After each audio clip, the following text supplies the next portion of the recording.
This is 3 hours of the very best entitled parent stories, starting with this crazy story about a stepmom who gets banned from a wedding for just being a Karen. Now for our next entitled parent story. Entitled Stepmonster got herself banned from my wedding. I am a 28-year-old man, and my stepmother, who is 49, is a wannabe party planner. She's taken it upon herself to plan and host every party and holiday my dad's family has thrown since she married him. I never loved those occasions growing up. She's controlling and gets upset if people complain about anything, but humoured her for my dad's sake. According to him, this helps her feel included. I'm getting married to my fiancée Jane in July. We got engaged in early 2021, but Jane ended up getting pregnant a couple of months after that, and we decided to postpone the wedding to focus on our son for a while. So we've had a long engagement. My stepmother has tried to hijack our wedding plans from day one, complaining, contacting our planner, showing up unannounced to Jane's dress appointments, and more, and we've repeatedly asked her to stop. Now Dad wants us to humour her again, but she's clearly resentful of the fact that she's not hosting the wedding or being labelled mother of the groom in invitations. Besides our baby boy, we also have Luke, who is a 4-year-old, Jane's paternal half-brother. She got custody of him a few months into our relationship after his parents died. I ended up moving in with them during the pandemic and have been in Luke's life since he was a baby. He doesn't call me dad and refers to us as his sister and his OP, but we love him like a son. Stepmother, though, hates Luke. Okay, sorry to interrupt, she hates a 4-year-old child. Crazy. Anyway, she accuses Jane of baby trapping her way into the family. That accusation only got worse after our son was born. My dad gets along with Jane and adores the kids, but stepmother demands him to refuse babysitting Luke, so we don't leave the kids with them often. Instead, Jane's brother and sister-in-law usually watch the kids for us, as their children are close to ours in age. We had a thing last Sunday, and my brother-in-law was out of town with his family. Jane's other siblings live in different cities, as well as my mum and sister. My dad agreed to babysit at our place, and we left. We came back to find both kids crying, stepmother screaming, and dad weakly trying to calm everyone down.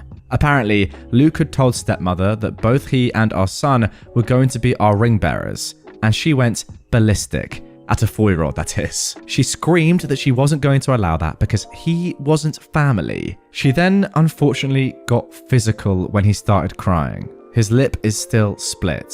She'd never gotten to this point before. Oh my. We immediately banned her from our house and from our wedding. Dad is fuming and has said he's not going without her. He's also convinced half of his side of the family, by severely downplaying what stepmother did, to boycott the wedding as well. This includes my stepbrother, who fully agrees with his mother no matter how many times I try to tell him the truth. Me and Jane are refusing to budge, but many of my cousins who aren't coming anymore are asking us to reconsider.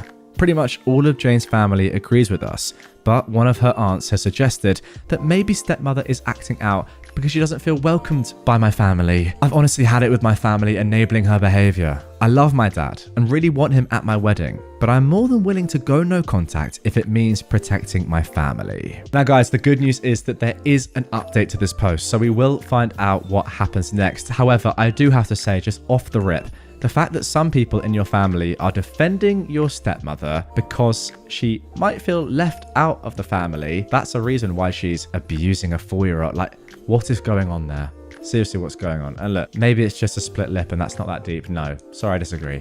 A 4-year-old has been physically hurt and people are defending her. What is she doing? Now, that initial post was written 5 days ago, but just 5 hours ago, we got the following updates. I'll start off by saying that me and Jane are going no contact with my dad and stepmom. We haven't really spoken to either of them since the incident, and I don't plan on being the one to reach out. Any communication between us is being handled by my younger sister. She's completely on our side, but will remain in low contact for the time being. I've decided to adopt Jane's way of dealing with people she cares about. Forgive what's apologized for, but never forget. Basically, if dad or my stepmom ever truly understand what they did wrong and sincerely apologize, we are willing to forgive them, even if begrudgingly so. But we will never ignore or let them forget what they did to our family. And for the time being, neither of them will be allowed near Luke, our baby, and any other kids we may have in the future, even if we do forgive them. Well, I for one completely agree with all of that, and I'm happy to hear it. As for the rest of my family, I read a lot of comments suggesting that I post pictures of Luke's face, as well as the nanny cam footage. I'm not very active on social media, but even if I was, I'm not comfortable exposing my injured preschooler like that, especially given that nothing on the internet ever truly goes away. I also decided not to share the pictures with my family unless truly necessary. I should probably mention that while my family adores my dad, most of them aren't very fond of my stepmom. She had 2 failed marriages prior to meeting my father, the first of which resulted in my stepbrother, and he cheated on his then girlfriend to be with her. My family loved that girlfriend and disliked my stepmom right away. Not only has she been controlling and manipulative since the beginning, she's also tried to force her way into the family matriarch role by any means possible. Taking over planning duties for every family event was her favourite way of doing it because of all the attention and compliments that come with it. The main reason why I hated these parties growing up was because she'd always find a way to make everything about her, including Christmas and mine and my sister's birthdays. The rest of the family felt neutral about it, but they never liked her. With Luke, it was different. Most of my relatives didn't meet him until COVID restrictions got looser, and by then he was 2 years old.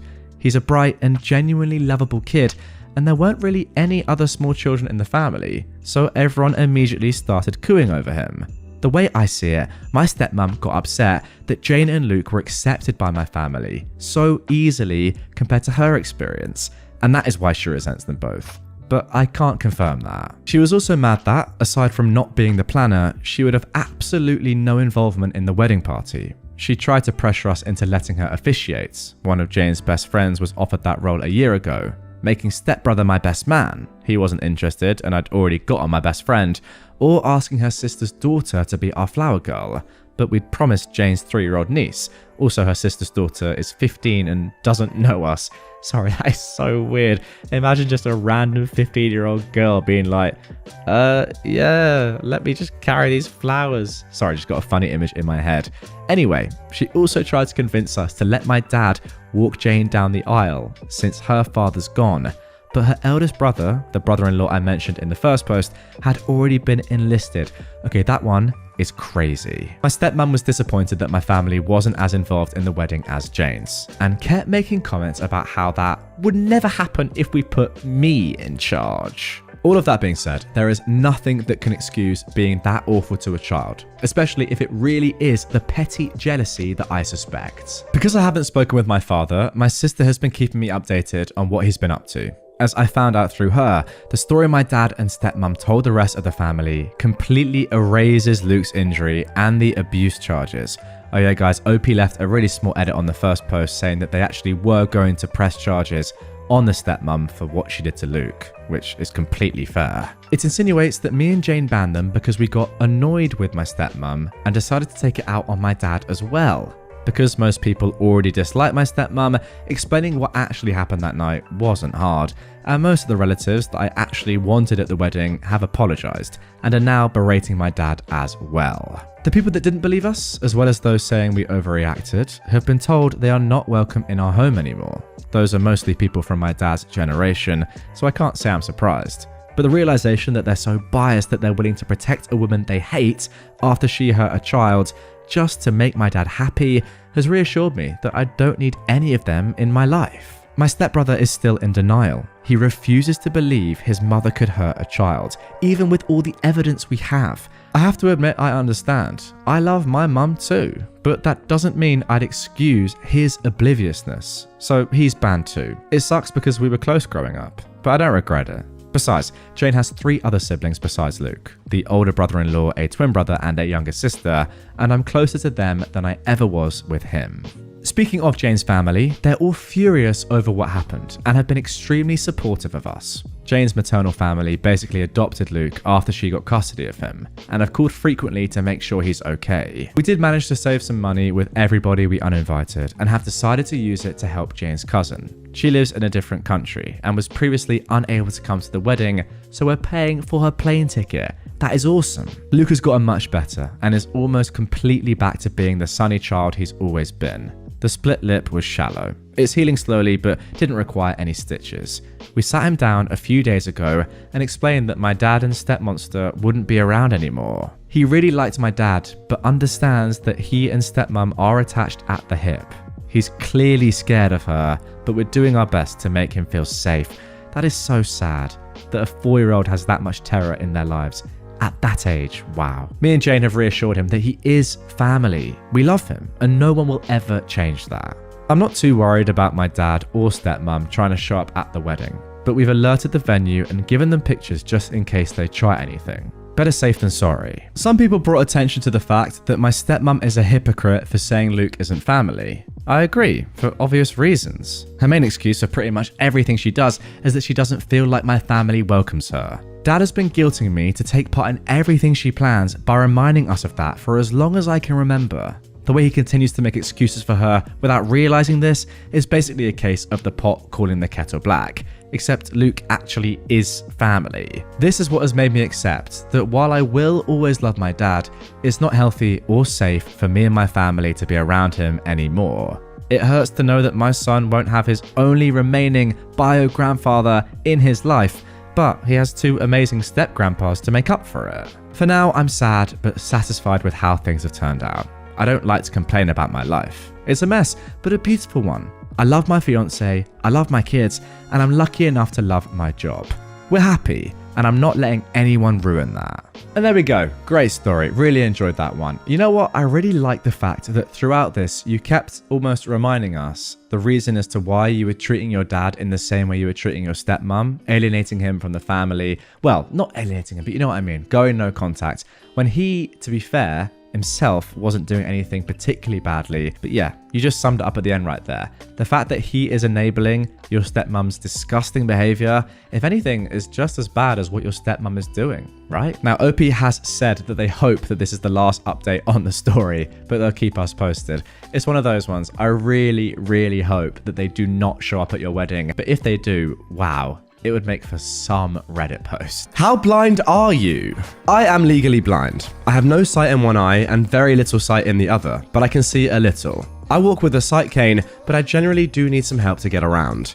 I was at the airport in Cincinnati, Ohio, returning from a business trip, and I asked the person helping me to take me to a Starbucks since I was desperate for caffeination. She put me in line, then said she'd be back for me in 20 minutes. So I'm standing in line when this woman starts creeping on my right. Then a little more, and a little bit more. This dog was trying to pull cutsies on me. Oh, I don't think so. So I slyly slid my cane over to my right, effectively preventing said cutsies. She realizes she's been caught and huffs a bit, having her plan of cutting in front of an undercaffeinated blind person at 6:45 a.m. effectively thwarted.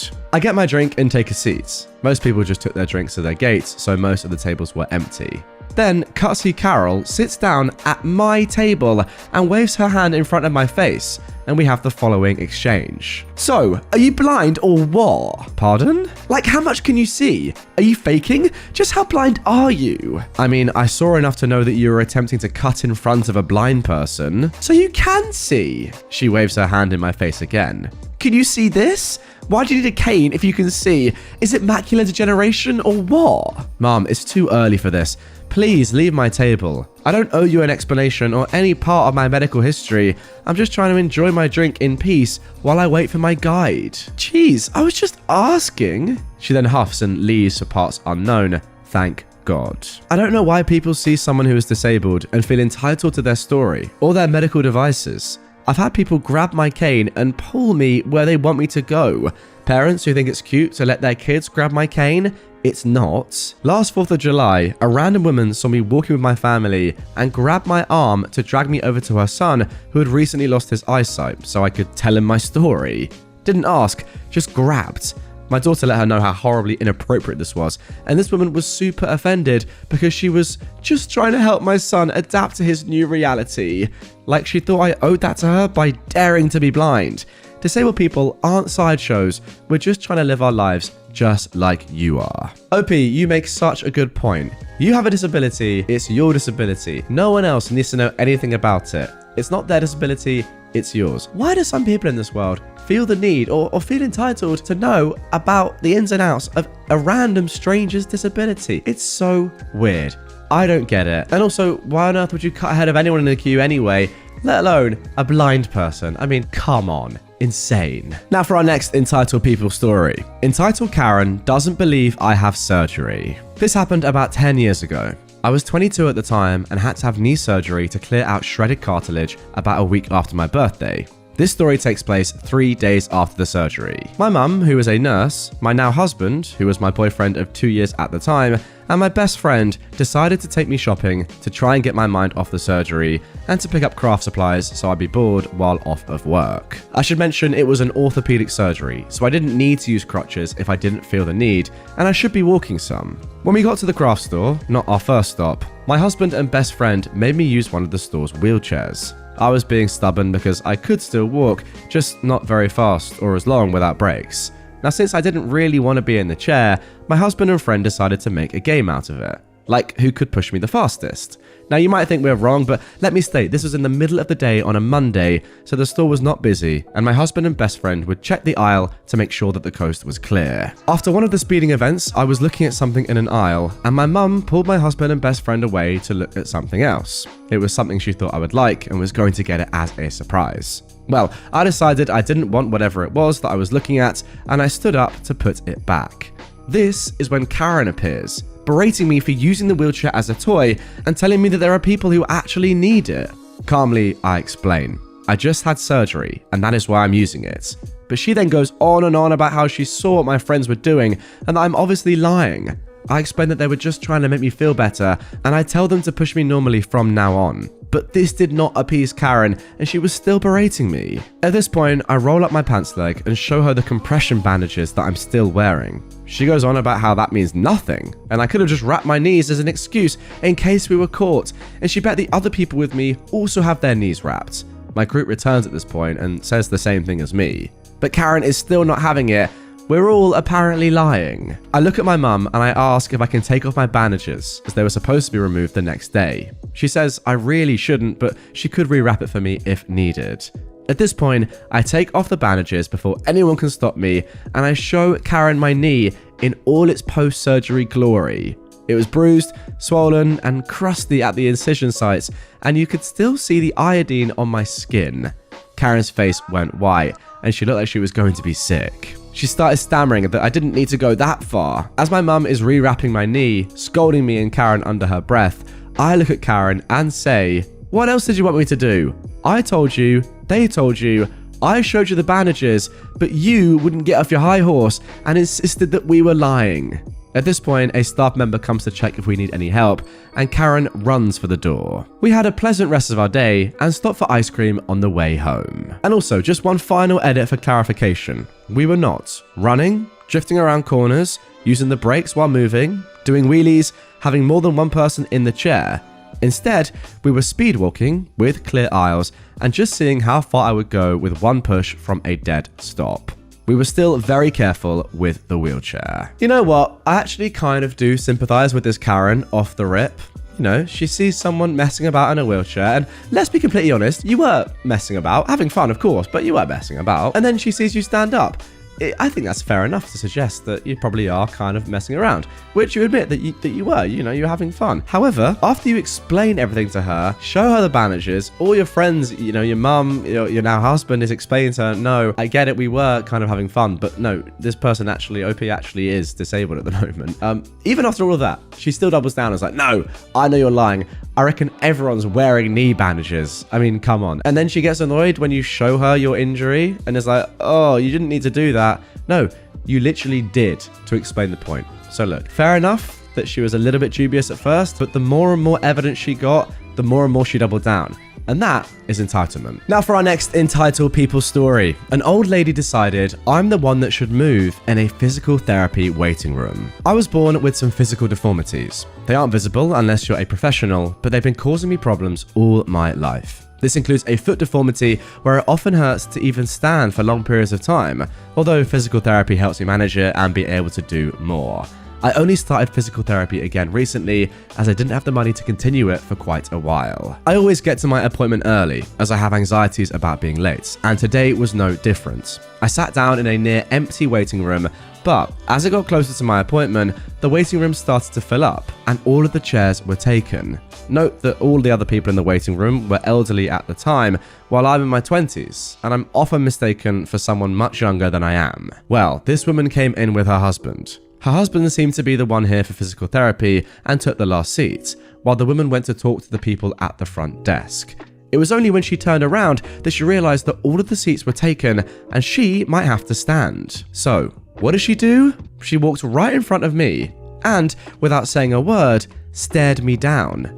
I was on my phone and I made sure not to look at her, but I'm not someone who likes confrontation, and I was counting down the minutes until my appointment. The husband offered his wife his own seats, but she said no, it's fine, and kept staring me down.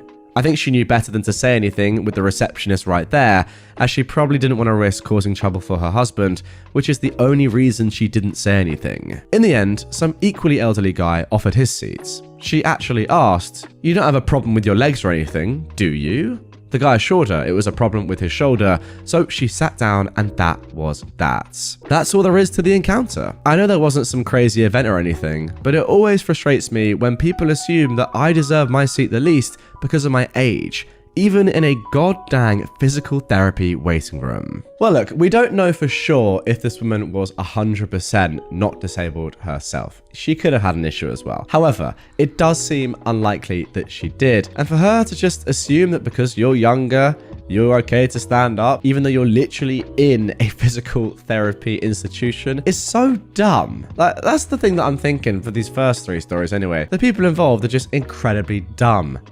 She didn't even ask you, just stared at you, probably got up in your physical space, just looking at you. Again, stupid and also very, very weird. Actually, you know what? I just remembered she actually declined when someone else offered her a seat. Therefore, if you can choose where to sit, you can choose to stand, you clown. And now for our final story of this episode. Entitled woman tries to take my wife's accessible parking spot, then gets angry when I call her out. I am a 42-year-old trans woman, and I live in an apartment building with a reserved accessible parking spot for my wife, who is wheelchair bound. Yesterday, I came home to find a red Chevy Silverado parked in our spot. There was no disabled placard or license plate tag, so I knocked on some neighbors' doors to see if they knew who it belonged to. Nobody answered. I decided to make a fake parking ticket, citing the violation as parking in a reserved accessible space without proper placard. Right after I put the fake parking ticket on the truck's windshield, the owner of the truck came out and asked me what I was doing. I told her she was parked in our spot, and she rudely said that she was working for building management and that if I had a problem, I needed to take it up with them. I told her it wasn't her spot and she needed to move, but again, she refused. I went back upstairs and into my apartment. A minute later, I heard a knock at the door and opened it to find the fake parking ticket in the door jamb with their reply written on the bottom. They'd written some transphobic and homophobic slurs on it. I went back outside with my phone out to try and take a picture of their license plate. However, an angry-looking young man was at the bottom of the stairs. He told me I needed to watch what I say to his mama. He said I didn't look disabled. I told him it's my wife who cannot walk. He then asked where my car was, implying he wanted to do some damage to it. He called me the N-word, then misgendered me and was acting aggressive. Feeling unsafe and not wanting to escalate the situation further, I told them to have a nice day and I went back inside the house. I called the building management, who expressed their condolences and said that I should call the police. I called the police, who said they sent an officer when they could. 20 minutes later, an officer called and said they drove by, but by then the people had already left. I'm so angry and upset by this whole experience. I can't believe someone would be so entitled and disrespectful, especially to someone who is disabled. I'm also disappointed that the police didn't do more to help. I'm posting this story in the hopes that it will raise awareness of the issue of accessible parking. It's not just a convenience for people with disabilities, it's a necessity. If you see someone parked in an accessible spot without a placard or tag, please don't be afraid to say something. It could make a big difference to someone's life. Oh wow, ending with probably the most serious of all the entitled people stories in this episode. I mean, yeah, you definitely did the right thing, get out of there. At that point, when you're literally being threatened and having, verbal abuse, just spouted at you. I mean, that's truly horrible stuff there. I don't quite know which word was worse. My goodness me. Yeah, get out. Call the police. It's a shame they couldn't come quicker and actually see these guys and just, give them a warning, or hey, at least do something, stop them from abusing you. But wow, what a terrible, terrible spot to be in.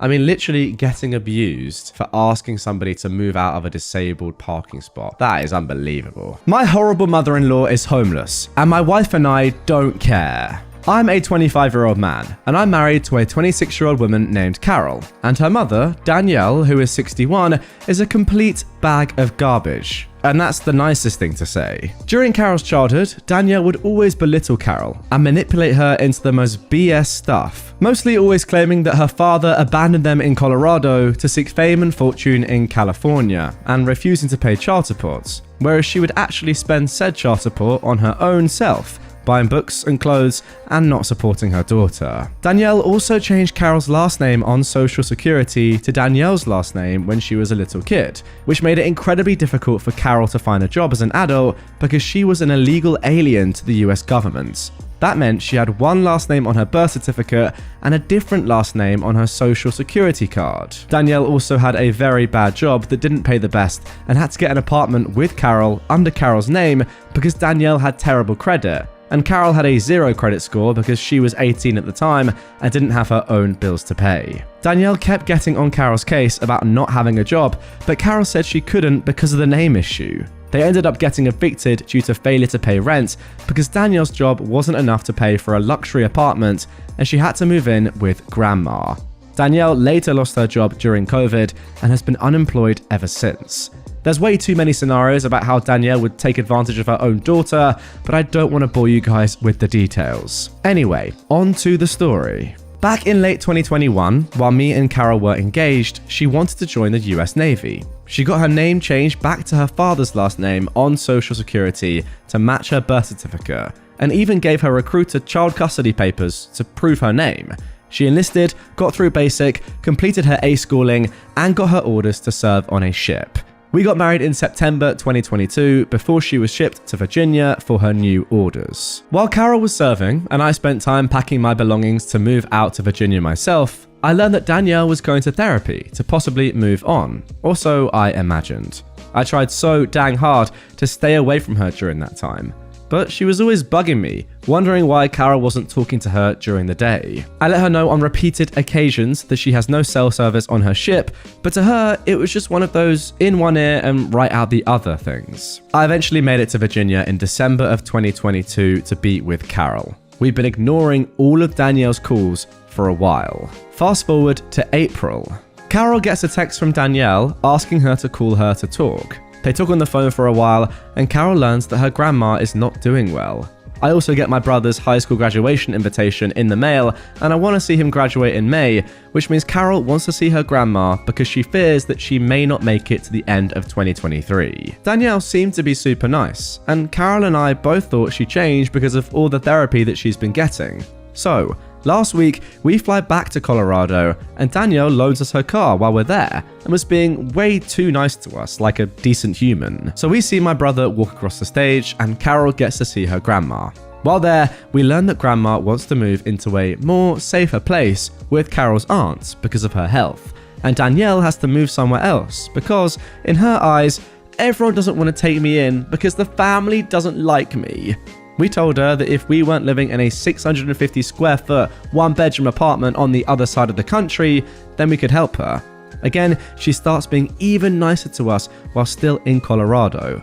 I even warned Carol that her being nice could mean something bad in the future, given her past behavior. Carol agreed. A few days after we flew back to Virginia, which was just 5 days ago, Carol gets a text from Danielle saying that she's gonna have to live in her car because nobody will help her. Carol asked her why she can't get a job and get her own apartment, and she said that, "I can't get a job at my age, and it's been too long, and it's very expensive to live on your own, especially in Colorado." Carol told her that we unfortunately can't help her because 1, we live in a small apartment, and 2, we live 7 states away on the other side of the country. So now, here we are today. I'm at work and I get a call from Carol saying that she needs to be with me. I ask if everything's okay because I can tell that she's not. She said she'd talk about it when she got there. 30 minutes later, she shows up and I go on my lunch break with her. She tells me that her mum literally asked for $1,000 to help her move from Colorado to Virginia so that she could be with us. $1,000! We told her multiple times that we couldn't help her because we don't have that kind of room. We let alone don't have $1,000 to just give away. We live paycheck to paycheck. I was so flabbergasted. And Carol told me that her being super nice in recent times was way too good to be true, which is what I felt would happen. She either didn't get the therapy she needed or she lied. I don't know what the case was there because there's no proof. Now, I wasn't around for this part, but Carol and Danielle argued over the phone, more like cussing each other out per se. Danielle was upset with Carol for not providing a home for her when she did it for her first 20 years of life, and now Carol can't return the favor. Carol then told her mother, "Just F off already," before hanging up and blocking her completely. So, Danielle is now homeless and living in her Nissan Sentra. But we couldn't care less. All those years Carol had to endure due to Danielle's entitled and narcissistic behavior is now biting her in the butt. And nobody wants to live with her because of this. Because that female dog only cares about herself and knows what she's doing is wrong and doesn't give a dang. I personally and honestly don't care if she dies. I will pee on her grave when that happens. Well, there we go. You know what? I would normally say that letting your mother-in-law become homeless, despite how horrible a person they may be, is a pretty terrible thing to do. If you can help, it's always a good thing to do, surely. Even if you don't like them and you don't get on with them. But I think this story is an exception.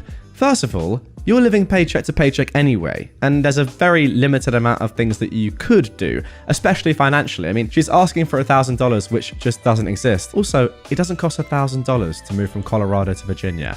I don't believe that. Secondly, the fact of the matter is, she's been a terrible mother to your wife for her entire childhood. Therefore, even if you had unlimited money, I'd probably say, you know what, fair enough. Don't help her at all. Let her rot and let her be homeless, as horrible as that may sound. I mean, ultimately, this is just payback in its finest form.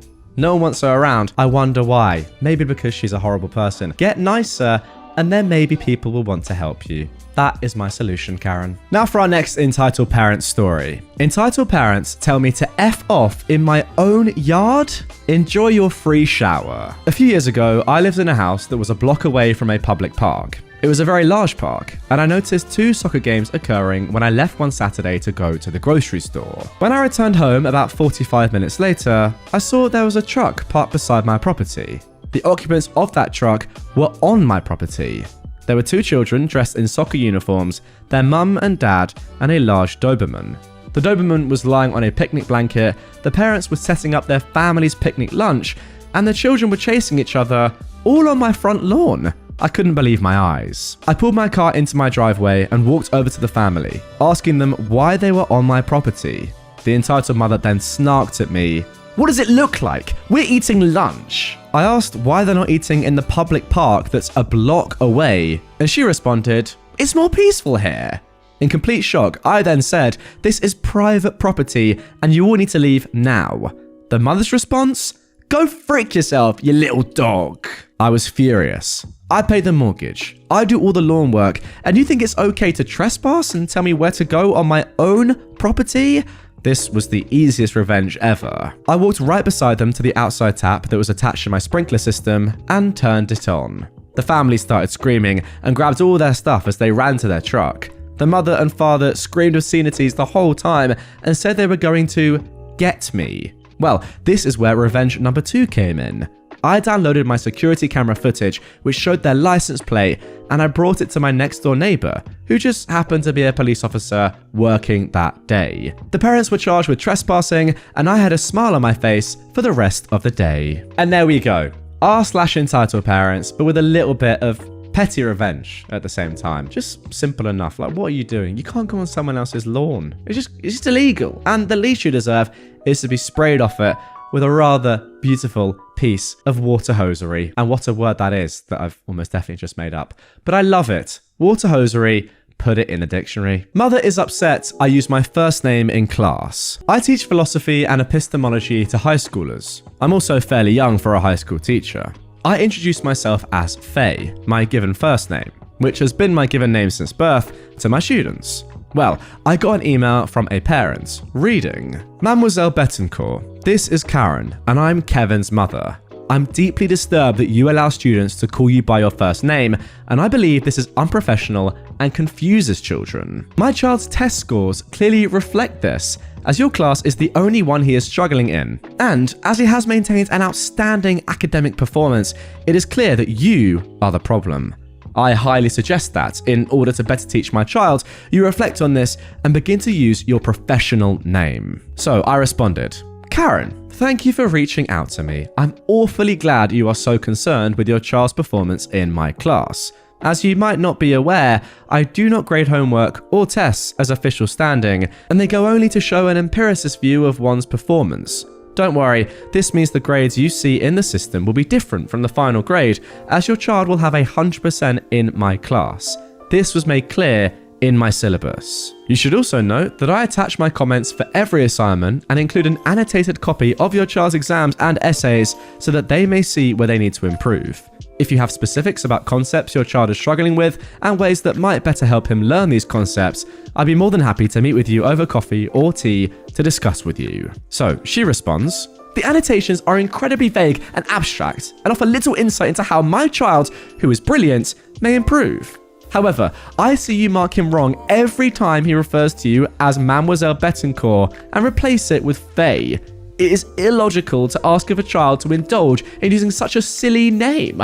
I highly advise you quit marking my child wrong for using your professional name in his essays. Likewise, I believe that as you are his teacher, you should use your professional name. So, I decide to be petty and respond, thank you for your response. I appreciate how illogical and unsound your argumentation is, as this is a perfect example of Hume's law. I shall be using this to model in class examples of bad argumentation from now on. Thank you for the free class materials. I got a response back from her, but I didn't respond.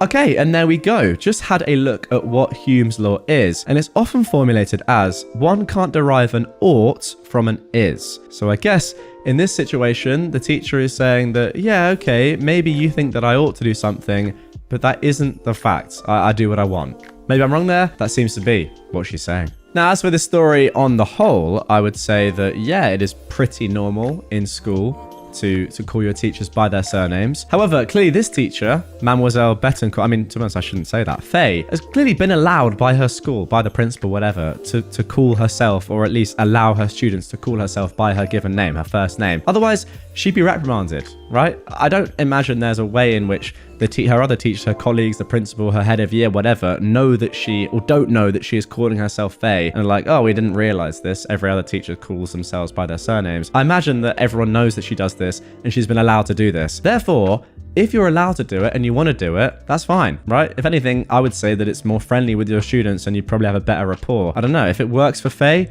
I'm fine with it, right? I don't really care what my child or children call their teachers as long as it's with respect and the teacher allows it. To be honest though, I do feel a little bit bad for Kevin. If he's used to calling other teachers Miss this or Sir or Mr. whatever, and it's just this one teacher, Faye, that he has to change for, I don't think he should be marked down for that. I'm not sure if he is, but I don't know.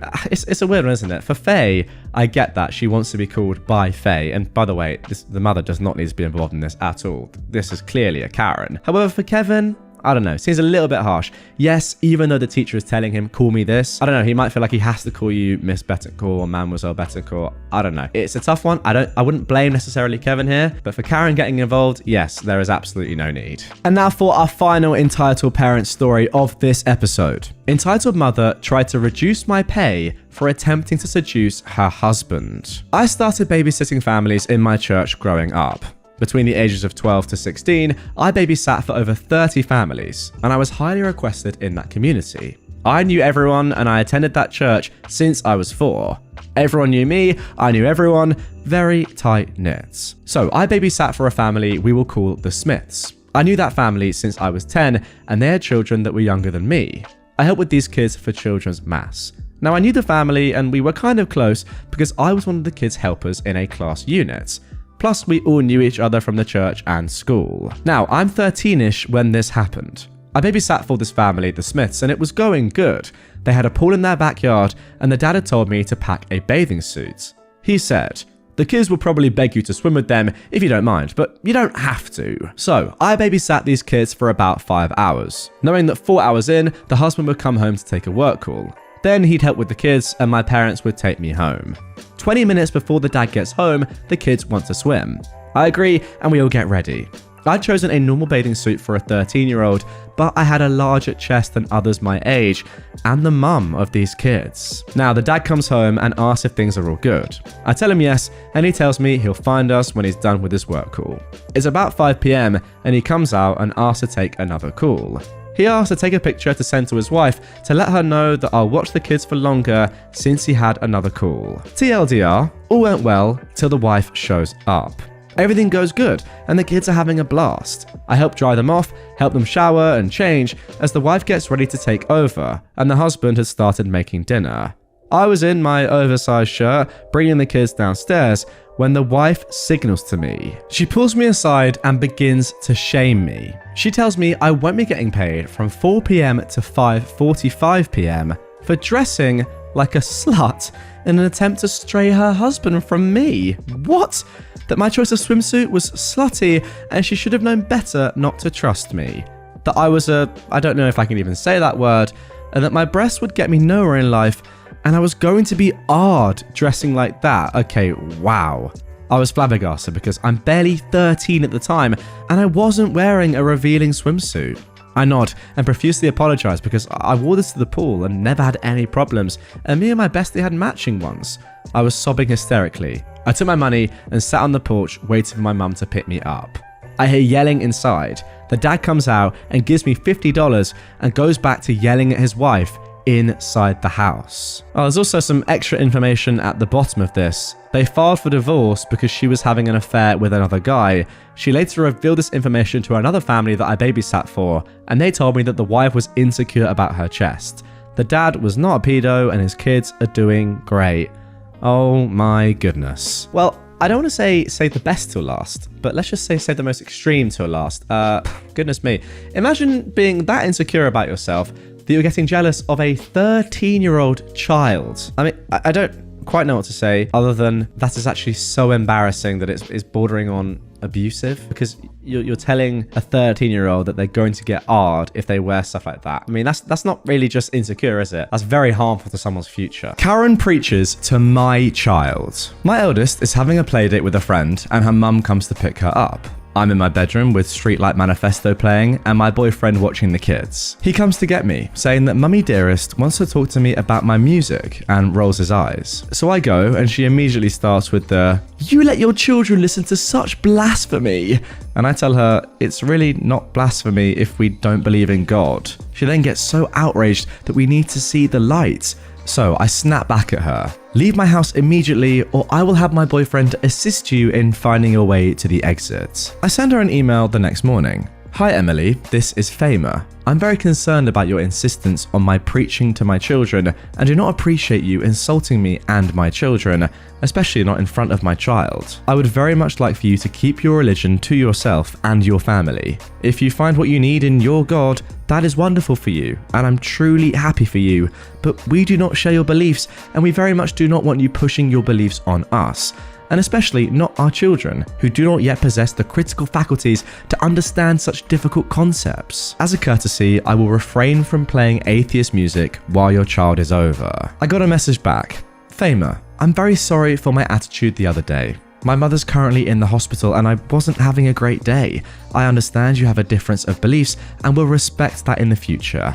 Thank you for coming to me instead of just attacking me." So, I think it's settled, and I let my daughter go to her playdate despite my boyfriend wanting to chaperone. I should have let him. When I pick up my child, we start driving home, and I ask what they did and if she had fun, and she says, "We watched a movie about Jesus." Luckily, my child already knows about Christianity and that they have their beliefs, but that we, mummy and daddy, do not share those beliefs. But now I have to figure out how I'm going to answer the "but why" questions from a 5-year-old that I was hoping I could put off until she was better equipped to understand apologia and its critiques, because I don't have any real issues with Christians or Christianity that aren't based in the logical failings of their arguments for the existence of God.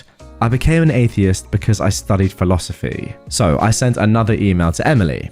Emily, this is Famer. Please explain to me why you thought it appropriate after our last conversation to proselytize to my child. Here is the response. Famer, I'm sorry. I figured you wouldn't mind, given you espouse the virtues of atheism in your home, that I at least provide a counter to your blasphemy. Children should be allowed to decide whichever path they wish on their own. Emily, I responded. Thank you for responding.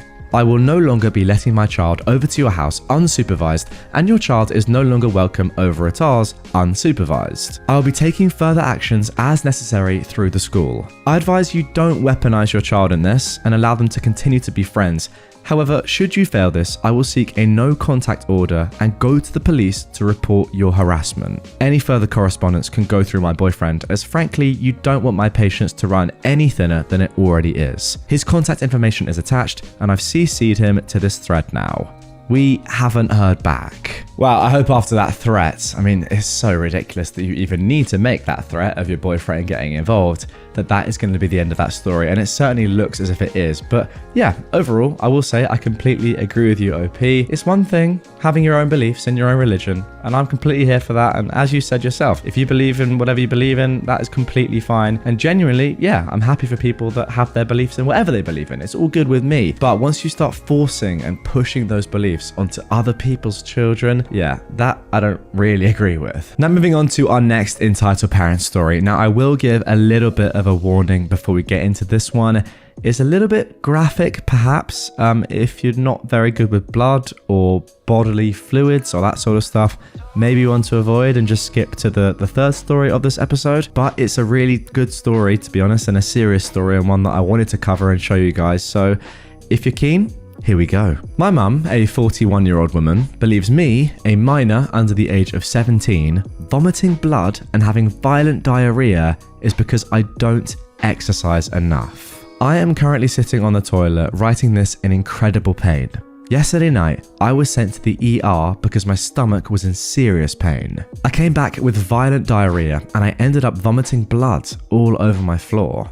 My mum claims that she cannot take care of it and that I should be able to when I'm literally pooping blood. She's been told multiple times for over a year to take me to a gastrointestinal specialist because I'm suffering symptoms of something chronic, but she will not take me. She believes that it is my fault I am this way when I try my absolute best to take care of myself when suffering from severe mental illness. She took them saying that I should see a specialist as a F you, I was right on her part, and is claiming that if I just ate better, I'd be fine. She is aware I'm recovering from an eating disorder, and before that ever started, I had serious stomach issues. Last night, I threw up blood and bile onto my room floor, and I'm unaware how to clean it, being that the smell would most likely make me vomit again. It's a genuine biohazard, but she has forbidden me from cleaning it myself, saying that she doesn't want to deal with me asking how and that she'll get it. But she said this last night, and now, almost 10, she's not remotely began to help clean it or tell me how to clean it. I cannot change clothes because it's in my room. I cannot sleep because it's in my room. I cannot put on pants because it's in my room.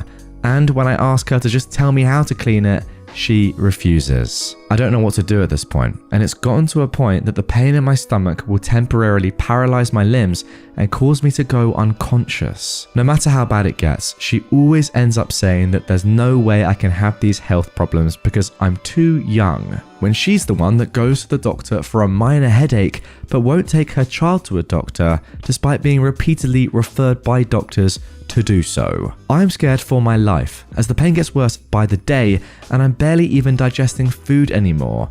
I cannot even drink water without risking my body rejecting it. Okay, so this is pretty much just abuse. Anyone got any contrasting opinions? Leave them in the comments down below. I doubt it though. It literally is just abuse of your child. Is it not? Am I wrong? Am I missing something?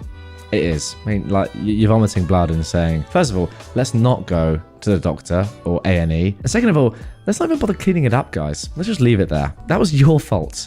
I want you to deal with it. But I'm not even going to tell you how. Such good parenting. Let's carry on. Now for our third entitled parent story of this episode. How my wife ruined her mum's Mother's Day by treating her like a mum. My mother-in-law is an annoying person to say, in the nicest way. She has extremely low self-worth, and she compensates that by forcing the world to go around her. As family who interact with her regularly, we're forced to treat her like a queen. Every day, every minute. If we don't, then there will be drama. All the way from pouting, going to her room, fainting, leaving the house to full-blown breakdown, including saying, "Why should I live on this planet anymore if no one cares about me?" Yeah, to see an old lady say she'll kill herself just because we don't give her a few minutes of attention is a bizarre thing to witness. So it's exhausting to be around her, but what else can my wife and my sister-in-law do? She is their mum and they both try their darn best to make her feel special. But they'd also like to interact with her as their mum too, not just as some out-of-touch royalty. They would like to crack jokes, chat about general things and share their problems, not having to be constantly worried what statement might tick her off. When they were kids in her orbits, things were fine, as she controlled them and that made her feel as though she was the centre of attention. But now that they're married, have family of their own, and that she is not the anchor of the family, she started becoming more and more demanding that we perform some elaborate rituals to make her feel special. It's becoming extremely exhausting. So, onto the actual event itself. My mother-in-law and father-in-law have travelled to our country and are staying with us for a short time to help us with the kids, as we all live halfway across the globe. My wife planned an elaborate Mother's Day event centred around my mother-in-law, even though she herself is a mum too. One of those that included lunch in a popular ethnic cuisine restaurant.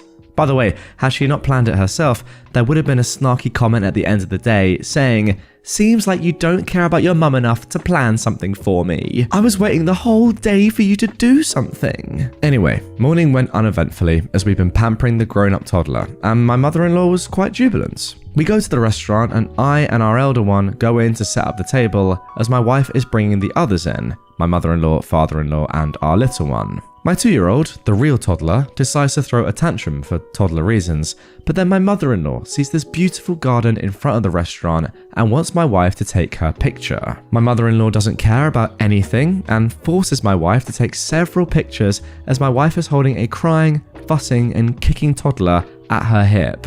Having basked in the glory of being the centre of attention, my mother-in-law is satisfied enough, and they all come in. My wife is ticked off from that, but tries her best to be cheerful. The waiter comes in to take the order, and right then, my mother-in-law decides to go to the restroom. My wife asks her to order before going, as the kids will get hangry if we wait for long. But the big mistake my wife did was she asked in a normal tone, a regular conversational tone, instead of a pleading or pleasing pampering tone. How dare we order her royalty on what to do? That was strike one. As me and my wife are looking at the bazillion choices and trying to order for kids, ourselves, spice level, etc., we got absorbed into ordering without paying attention to the most important person. My mother-in-law wasn't the centre of attention for 2 full minutes. How dare we?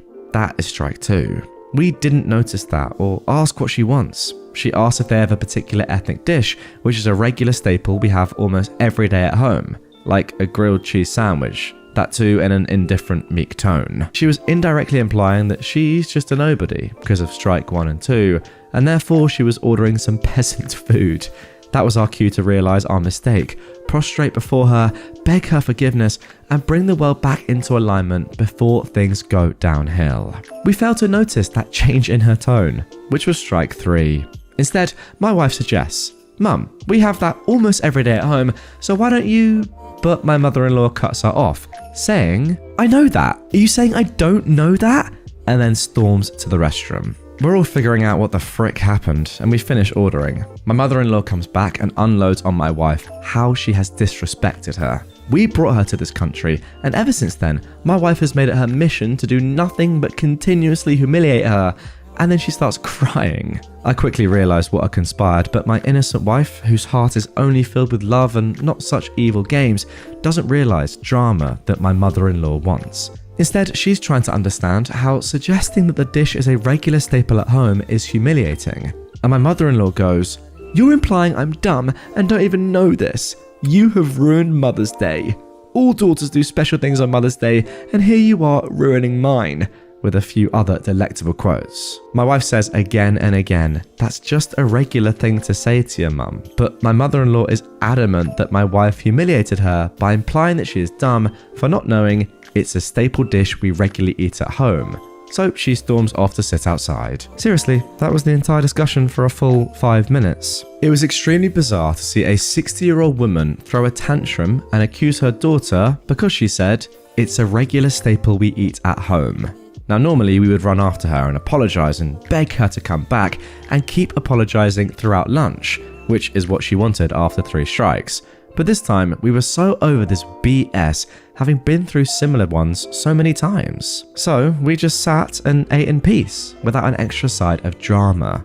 But my wife was heartbroken. She'd done all this planning, wanted to be a good daughter, wanted her mum to feel special, and in the end has ruined Mother's Day by talking to her mum as a mum and not as a royal. So, a 60-year-old woman started crying in the middle of lunch rush in a popular restaurant, all because we didn't give her attention for 5 minutes while busy ordering food for our kids. There are hundreds of other similar stories, but this is one of the clearest what the frick just happened. Honestly, guys, if I had someone like that in my family, I think I just have to retire and say, you know what, I can't do this anymore. I actually just don't even want to be affiliated with you in any single way anymore. You are that annoying. Why is a 60-year-old woman acting like the youngest at that table when there is also a 2-year-old there? I mean, whose tantrum was worse? Genuinely. The 2-year-old's, who was tantruming because they're a toddler, or a 60-year-old woman's because your daughter asked you a question? Like, what is actually going on? You just know exactly what sort of person she is like. I don't even have to meet this person to know exactly how they function day to day. As OP said, thinking the entire world revolves around them, but just being so annoying and just like precious and almost like a princess. I mean, is describing her as royalty is absolutely perfect. That is exactly how she thinks she is, that everyone should bow down to her. She needs a taste of her own medicine. I don't know exactly what that would entail. If you have any ideas, comment down below. How does OP and his family, how do we let this woman or make this woman realize that she is so entitled? I want to hear your thoughts. Stepmonster tried to kidnap me and my sister for Christmas. This happened in 2009 when I was 15 and my sister was 11. I honestly don't remember it well. I had to call my mother to fill me in on some details, and it helped a little. My parents got divorced when I was 10. My mother got primary custody, but we stayed with my father for about 3 days a week, sometimes more. They took turns celebrating the holidays with us. We'd spend them with one parent in 1 year and with the other one the next. In March 2009, my father and his then girlfriend, Molly, broke up after he confessed to cheating with the woman that eventually became my stepmom. Years later, I found out that the affair had been going on for almost 2 years by the time he told Molly. He introduced stepmom to us in May, on my birthday actually, and they almost immediately announced their engagement. From that moment, she started trying to force us all to be a happy blended family, which usually meant forcing us to do everything she, or sometimes my stepbrother, wanted, and pretending my mum wasn't in the picture. Stepmom and my dad started pushing her to leave us with them a lot more often than my parents had previously agreed, but she thankfully wouldn't budge. We started getting ready for the holidays in November, and stepmom started talking about a ski resort that she wanted to visit with us. It was a 3-hour car drive from where we lived and was clearly more suited for couples, younger children, or the elderly. Neither me or my sister actually wanted to go. But before we could say that, stepmom asked us when we'd be done with my school so that she could book it for a 2-week trip during our winter break. I was happy to be the one to break it to her. We'd spent Christmas and New Year's Day with my father and Molly the year before, so it was mum's turn to have us. My father and stepmom called my mother dozens of times to try to convince her to let them take us, insisting that stepmom was excited to spend Christmas with us and that the previous year's holidays didn't count because we'd spent them with Molly. My mum said no, as she'd already made plans, and the subject was dropped for a few weeks. Then, on our last day of school before winter break, stepmom picked me and my sister up from our schools. That was fine. We were supposed to spend a couple of days with my father before the holidays. What wasn't fine was that the moment we got into her car, stepmom said, "We're going to the ski resort! Surprise!" She proceeded to tell us that they'd already packed our bags for us and dad would meet us there. I asked if my mum knew about this and she said, sure, but I knew that was a lie. I also didn't believe her when she said we'd only be there for a couple of days and would be back before Christmas. I figured they'd booked the 2-week stay they wanted and would probably guilt trip us both into staying once their couple of days were up. I was terrified. I didn't have a phone. My mum thought I was still too young to have one. Didn't trust my stepmom, and I could see that my sister was even more scared. I told my stepmom we didn't want to go. She said, fine, let's just pick your stepbrother up from school. We picked him up from school, and then stepmom said, okay, now let's go to the resort. I said again that we didn't want to go. She said, fine, let's just find a gas station and fill up. That pattern repeated itself about 6 times over the next hour. Every time I said we didn't want to go, she'd make an excuse and pretend to forget my plea. As we were about to leave town, my dad called Stepmom. I heard them fight for a few minutes about something and then she hung up. My stepbrother asked her what happened, but she didn't answer. Then she said, "I'm taking you kids to your mum's." She turned the car around and took us home. When we got there, my mum pulled us out of the car and screamed at my stepmom to leave, which she did. Mum was hugging us and bawling as if she hadn't seen us in years. She didn't tell me the full story until a few days later. Basically, my mum called my dad in panic because he'd never told her we'd gotten home, which he always did whenever he picked us up from school. He was hoping she wouldn't call until we were already at the resort. My father knew that lying would do more harm than good, so he told her their plans. He tried to spin it around as something my sister wanted, but my mother didn't buy it. She told him that if stepmom didn't take us back to her place, she'd call the police. My father and stepmom took my stepbrother to the resort. For a few months after, they bragged about all the fun they had and all the things that me and my sister had missed. My stepbrother later confided in me that he actually hated it. He barely saw his mum while they were there, and he spent Christmas mostly alone in their room. Stepmom called us both selfish for trying to ruin their holidays. My sister actually felt guilty for a while, and I had to reassure her. My mum didn't call the cops or press charges. At the time, she didn't know if what stepmom did would qualify as a crime or if they'd actually help. She also feared that that would ruin our relationship with my father, with whom she was still trying to stay on amicable terms. Years later, she told me she regretted not calling anyone. And that's the story of how I got my first phone. For some reason, I really hate this story, so much that I avoid talking about it. This text was actually in my notes for almost a week. It's far from the worst thing my stepmom has ever done, but it still angers me. I admit that writing it all down did help a little though. Wow, what a mental start to the episode. I don't know the laws here. And guys, if you do know the laws and the legalities of this, please do get in the comments down below and help me out. But surely this must be illegal, right? It must go down to custodian laws or something. If you have an agreement put in place contractually with your ex or the person that you were, with when you had this child and then you're now split up from, then you can't just go against that. I don't see how you can do that. That has to be illegal. It literally has to be. Otherwise, what's the point in custody ever? Now, I kind of get what your mum's saying. Maybe she didn't realize exactly what would happen or if the police would listen. But yeah, there has to be some repercussions to doing this. You can't just say, you know what? I don't care that my now husband had a different wife or different girlfriend last year. I don't care about that. I'm now going to have his kids for this Christmas and going to steal them away from their mum for 2 weeks. Like, I just don't see how that can be legal. Let me know down below. Nonetheless, it's extremely immoral. That's clear. And yeah, I now see why you call this woman Stepmonster. Now for our second entitled parent story of this episode. My toddler's shoes don't match his underwear? Heresy.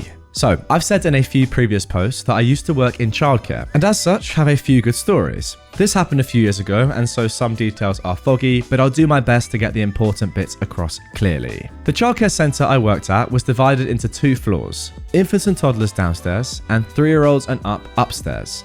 I was working downstairs in a toddler room when I met the entitled parents of this story.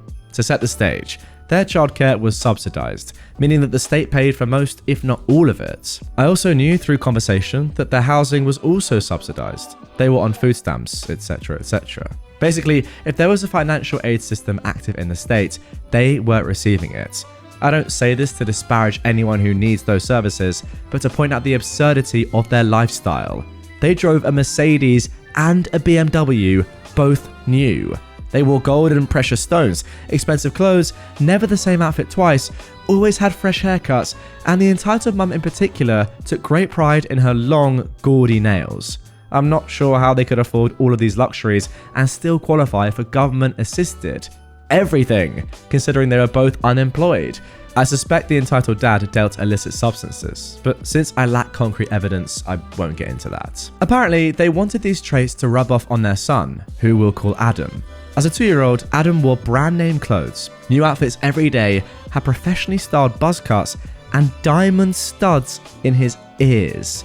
The earliest story of insanity I can recall from these people was only a few days after their care started. We asked parents to have a few spare changes of clothes for our younger kids, who on occasion needed them for obvious reasons. This entitled mum was happy to oblige with several full outfits. Not just pants, shirts, socks and underwear, mind you. Full outfits. Pants, shirts, socks, underwear, belts, shoes, hats, accessories. Pretty sure we could have found the kitchen sink in there if we looked hard enough. Naturally, him being a toddler, he did what toddlers are wont to do and had an accident one morning. It wasn't serious, just needed some new undies and pants. So we gave him just that and he went about his day being an ordinary human child. However, when his entitled mum came to pick him up that afternoon, she took it upon herself to very loudly and forcefully educate all of us that when one piece of the outfit needs to be changed, everything changes, and that in future she wants us to change him into whole new sets of clothes every time he needs to be changed, regardless of how minor it is. I'm sure there's more tales of toddler Adam's entitled mum to tell, like that time she threw a torrential fit that one of his diamond earrings went missing because, duh, toddlers will play with piercings. But I went back to working upstairs with the older kids shortly after that and wouldn't be reintroduced to the entitled mum for about another year, until Adam came up and became part of my group again, and things went from mildly annoying to just kind of sad. The first thing we repeatedly tried to bring to their attention were issues with Adam's sight. He had at least one lazy eye and it was pretty severe. During each of his yearly vision screenings, held at the centre for all the kids, the nurse would always recommend that he be taken to an optometrist, as the problem could be corrected since he was still young. But no. My son ain't wearing no glasses was all we ever got out of the entitled mum when we broached the issue. Because of his impaired vision, coupled with the fact that his home life consisted of sitting in front of a TV or phone all the time, he began to fall behind developmentally. There was nothing wrong with his cognitive abilities. In fact, I actually think he could be quite smart when he wanted to be. But it was just very clear that his parents saw him as nothing more than an accessory to dress up and post pictures of on Facebook. So, even as a 3-year-old, he just didn't care. He wouldn't engage during activities, was very unsociable, and constantly sought attention through disruptive or destructive means. He wasn't a bad kid, there's no such thing, but he had a lot of problems that his parents' negligence made worse by the day. The one point that I'll never forget was one day, one of our activities was getting all the kids in his age group to write the letters of their name in order. And while most kids were able to do at least some of it, Adam was still at a point where he didn't even know what letters were in his name. Or maybe he did, but his motivation to do anything was just non-existent. So, being about as stubborn as he was, I sat with him all that afternoon, going over it with him, the letters in his name and the motions to write them on paper, and I wasn't going to stop until something happened. And at some point, it did. Eventually, he was able to write a great big letter A on a piece of paper, all by himself, and I'll never forget the look on his face when he realized what he'd done. It was like he instantly became a whole different kid. Not someone sitting with his arms crossed, staring blankly at the table, happy to wait until you got bored of trying to help and moved on. He was beaming ear to ear, holding the paper up to me and proudly proclaiming, "A for Adam! A for Adam!" After a few high fives, he was more than happy to spend the rest of that afternoon practicing his A's. And we were both excited to show his mum what a great job he did when she came to pick him up. That's cool, honey. Let's go. She didn't even look down from her phone. And I've never seen a kid look more disappointed since. This kind of behavior continued until their care eventually ended. I don't remember the exact reason, but they weren't kicked out or anything. And even after. One day, weeks after they were no longer with us, I answer a call from the entitled mum out of the blue demanding her tax papers. Now, when you have a kid or kids in childcare, you get some kind of form every year to file with the rest of your taxes for something or other. I wasn't an office worker, so I don't know the details. What I do know is that we're not the ones who provide those forms, so we don't have anything for her. This answer does not appease her, as she just keeps demanding over and over again that we give her her tax papers. We're withholding them, we're stealing from her, yada yada. After informing her for the 6th or 7th time that we can't help her as we don't have her tax information, she just tells me that she'll be there in 10 minutes to take them herself. Before I can even tell her not to, she's hung up. True to her word, she's in the building 10 minutes later, coming into the office and demanding that we give her those tax papers that we don't even have, and threatening to get physical if we don't. Having had enough of her malarkey, I tell her flat out that she's no longer enrolled at this centre and has no business on the premise. And it's not until I'm dialing 911 that she finally leaves. I call the non-emergency line anyway to report what happened, just to be safe though. Yeah, so anyway, she was arrested for robbery and assault yesterday. So that's why I thought I'd share a few stories. Sorry, what? You can't just come along out of nowhere and just say that at the end. I mean, yeah, she was a pretty crazy mother this entire time, but I thought she was just entitled. I didn't think she was actually going to get arrested. What? Goodness me. I mean, look, a truly terrible person. It's pretty clear to see, but yeah, just didn't expect that ending. I've got to say, I really just feel so bad for the kid. Like, it's not his fault that he's been so badly treated, and his parents, or at least clearly his mum's lack of enthusiasm for his life in general, outside of literally just being a doll, as you said, OP, is just so sad. As you said, it's just an incredibly sad story. That one moment where he saw joy in learning for the first time, writing that A out after you had to toil and work hard to even get him to write the letter A at that age was so nice to see. But yeah, all taken away by the negligence of an entitled parent. Entitled mum wanted my baby to trap her boyfriend. I've been sitting on this one for a while, and it was the tipping point that led to me going no contact with my entitled mum. A few years ago, after dropping out of college and having to move back in with my entitled mum, financial reasons stemming from my mother, I found out I was pregnant. 5 months pregnant, 19 and single. Scary, right? So I went to my mother and told her because I didn't really know what else to do. The first thing out of her mouth, verbatim, was, "Oh, this is perfect. Can I have it?" Obviously, I thought I heard her wrong, or that she was just screwing with me because, what? But no, I'd heard her perfectly.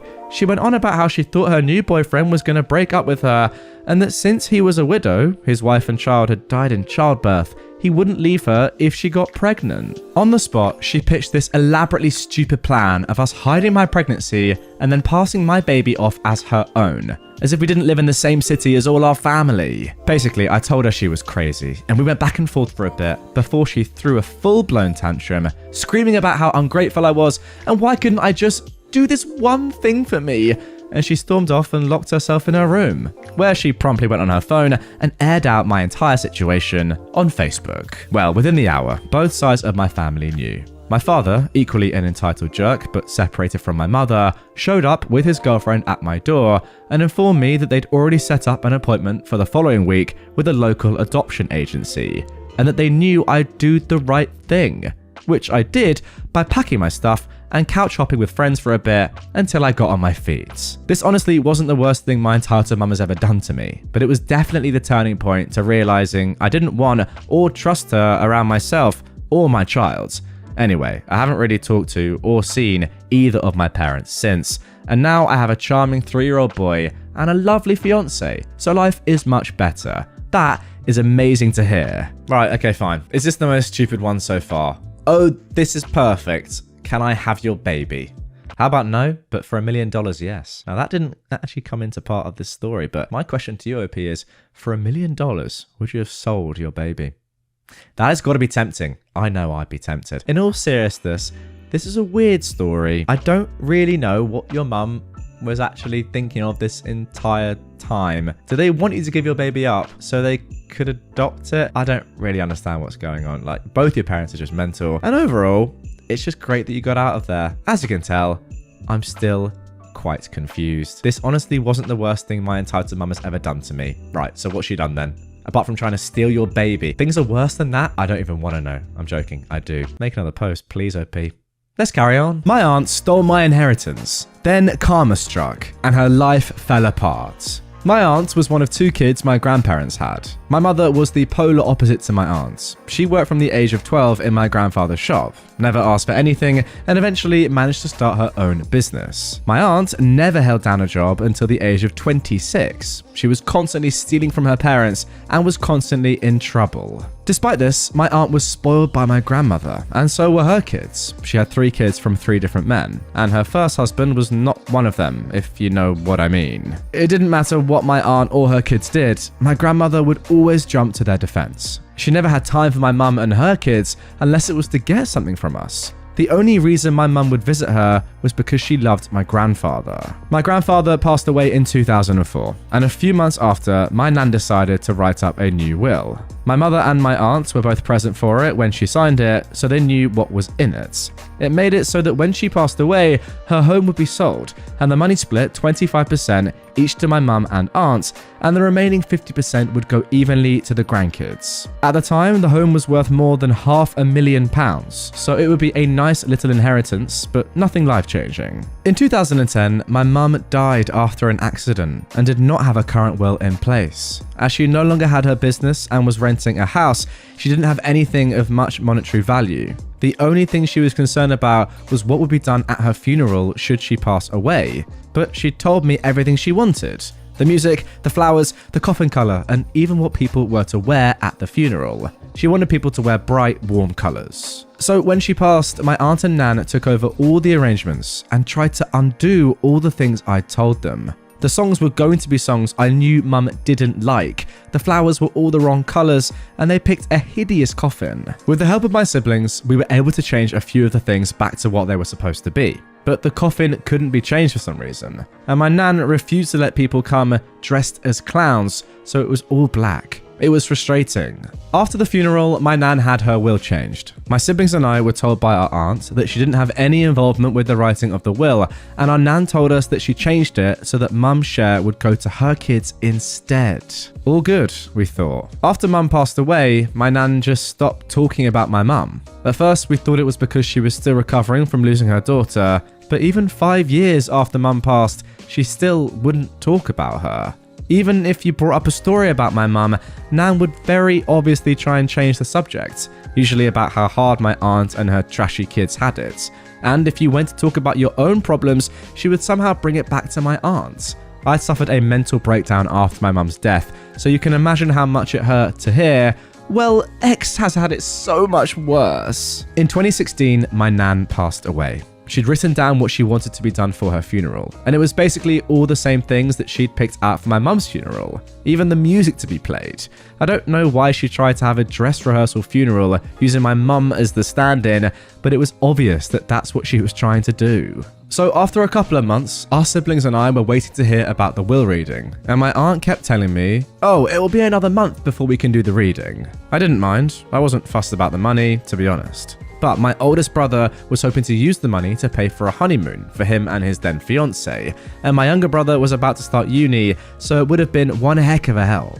Eventually, my dad bumped into the solicitor my grandmother had used to deal with her will, and asked what was happening. The solicitor let slip that the will had already been read, and that it left everything to my aunt. When my dad questioned this, the solicitor told him that my aunt had been present when the will was written, despite promising that she had nothing to do with it. When confronted, my aunt initially tried to deny, but eventually admitted to lying to all of us. She showed us the will, and it confirmed what we already knew. The house and all its contents were now my aunt's. This included my granddad's war medals. He fought in the Second World War. When I told her that he'd promised them to me before he died, she said, "Well, unless you have it in writing, you will have nothing in this house. Anyway, I already gave them to Clive."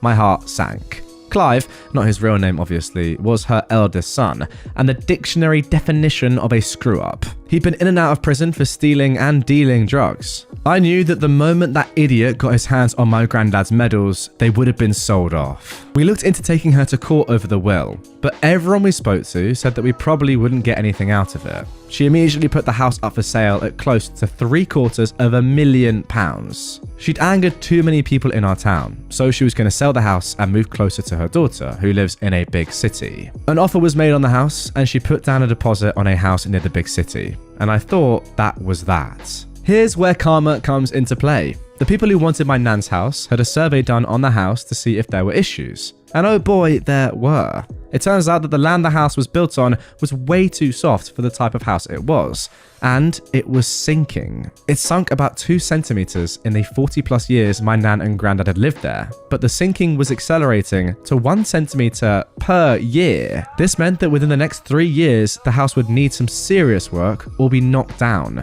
The new value of the house? just £60,000. Therefore, the buyers immediately pulled out, having not even put down a deposit. She couldn't buy her new house, but still had to pay the deposit on it. And while this was happening, she let Clive move in with her into her house that she rented from the council. He wasn't allowed to live in any of the council houses because he trashed every single one he'd ever been given. Somebody reported this, and she was kicked out of her home. She was forced to move into my nan's old home as she couldn't live anywhere else. So there she is, living in a crumbling house with her idiot son and her partner. She was stuck there for 2 years. Every time I saw her, she'd try and start talking to me, and I would just ignore her and walk off. One time, as I was walking away, she screamed, "Your mother deserved to die for having a R-word like you in the middle of a busy street." Someone reported her to the police, and she had an official warning from them and was ridiculed on Facebook. Every time I saw her after that, she looked more and more miserable. Eventually, she sold the house for something like £85,000 and moved in with her daughter in the big city. I lost contact with her and her kids after this. I thought karma had been issued. Oh, but karma still wasn't done with her. I bumped into one of her former friends, and she told me what happened after she left our town. She moved into her daughter's home, let's call her Sue, but they only had a 3-bedroom house and 3 kids. My aunt and her partner had to live in the smallest room in the house, while my aunt looked for a job and a home to rent. Even with £85,000 cash, she couldn't afford a home anywhere. After about a month, my aunt's partner ran off after emptying her accounts. She was left stranded in Sue's house, not contributing anything because all the money she makes goes into bingo. Eventually, Sue and my aunt get into a screaming match, and my aunt says something along the lines of, "I should have aborted you." Sue immediately kicked her out of her house. So again, there's my aunt, in a city where she knows nobody, no money, no home, and the last bridge she had, a smouldering wreck. Last anyone has heard, she was living in a caravan in the roughest part of the city, and she can no longer work because she's suffering early onset arthritis and can no longer move her hands. I know I shouldn't get joy out of something like this happening to another person, but it does bring me some peace as to what happened. Wow, before we got into the end of that story, I was thinking, okay, that is some pretty good karma. I'm happy that everything seems to have evened itself out. And then there was another paragraph, and it kept going and going. And honestly, I loved every second of it. I mean, look, stealing someone's inheritance is one thing, but things like those war medals that have obviously been sold, you're never gonna get them back. Those are memories that have no price. You cannot put a price on them. They are so special to you, and they've gone. I mean, that, if anything, is worth all that karma alone. And look, I'll say this. Karma is a but then again, so is your aunt. So it seems completely fair to me. Now, if you like stolen inheritance stories, you're gonna want to stay tuned because I've got another one for you. Mum wants me to sign over $250,000 beneficiary check. My dad passed away recently, and it came to light that he named me as one of the beneficiaries on his life insurance policy. My mum says that it was a mistake and that I'm not supposed to be a beneficiary, just her. She wants me to file for the money and sign the check over to her. I'm going to go through with it because she is my mum and blah blah whatever. But the insulting part is that my mum says I can keep $5,000 from it to throw my wedding.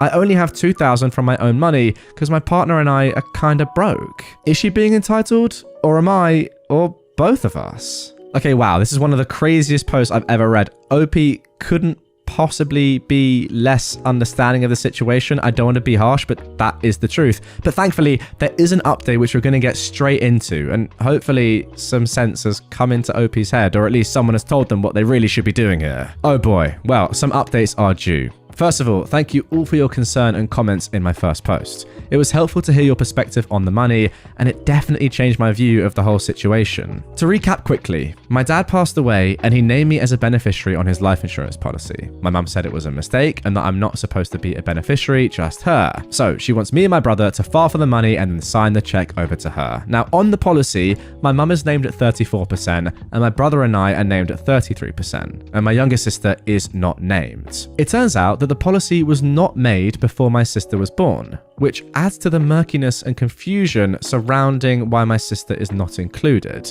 My guess is that my dad signed up for this policy and forgot my sister's social, thinking he'd just come back to it later and revise. But he never got around to it, I guess. He was bipolar and did things impulsively sometimes. I think this life insurance policy was one of them. Well, at least he had life insurance. Suggesting we slow down and talk about this policy more has made me the bad guy in the family. My mum and my brother think that I am being selfish. It's gotten so tense that we have to discuss things via email because everyone is getting so emotional about it.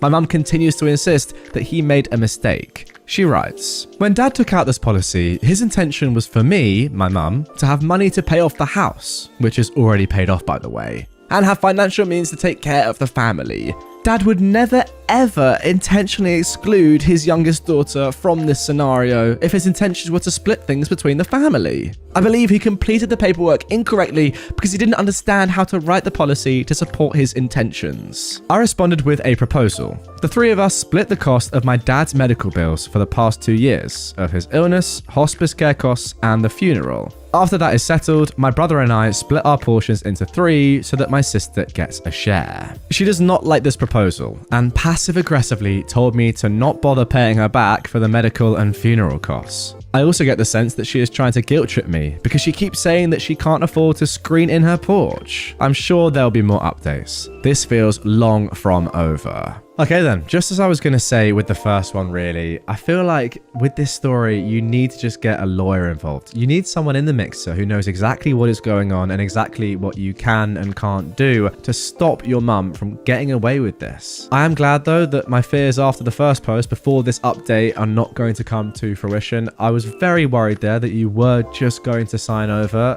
just because she's your mum and be done with it. But thankfully the people of Reddit have told you that that is not a good idea. And that is the beauty of Reddit and why I love the platform, because you do get the most genuine, helpful advice on the entirety of the internet from people who know a lot more than you. And look, I hold my hands up. I put myself in that situation too. A lot of times if I need to know some information that I can't just instantly find, I'll ask a question on Reddit and I'll get fantastic answers. However, with all that being said, as I said at the beginning, I would still get a lawyer involved to make sure that you're not conned out of an incredible amount of money. Entitled parent parks in my driveway. I own a house a couple houses down from a school, so this was bound to happen eventually. When it's time for the kids to go home, my street is lined bumper to bumper with parents to pick up their kids. The sidewalks are full of families who walk all the way to their cars. I often have to pick up balloons, snack packaging, old homework worksheets, and general garbage that the kids drop. If you're trying to get home around the time school lets out, there is no way you're going to be able to get there before the blockade the parents make is gone. This has been a problem the few years we've lived here. There's 2 places the kids let out. My street, which is a small cul-de-sac with the school at the top, and a main road that's open all the way down to a baseball park with a wider road to allow street parking and 2-way driving. Obviously, if you can't find parking, the tiny residential road isn't the way to go. There are 3 cars at my home. My car, my roommate's car, and my husband's utility van, which he parks on the road to avoid blocking our roommate since she's frequently in and out. Fridays, today, I work from home. So when I finish work, I poke my head out the window to look at my fruit tree I have near my driveway. It's spring, I keep excitedly looking for blooms.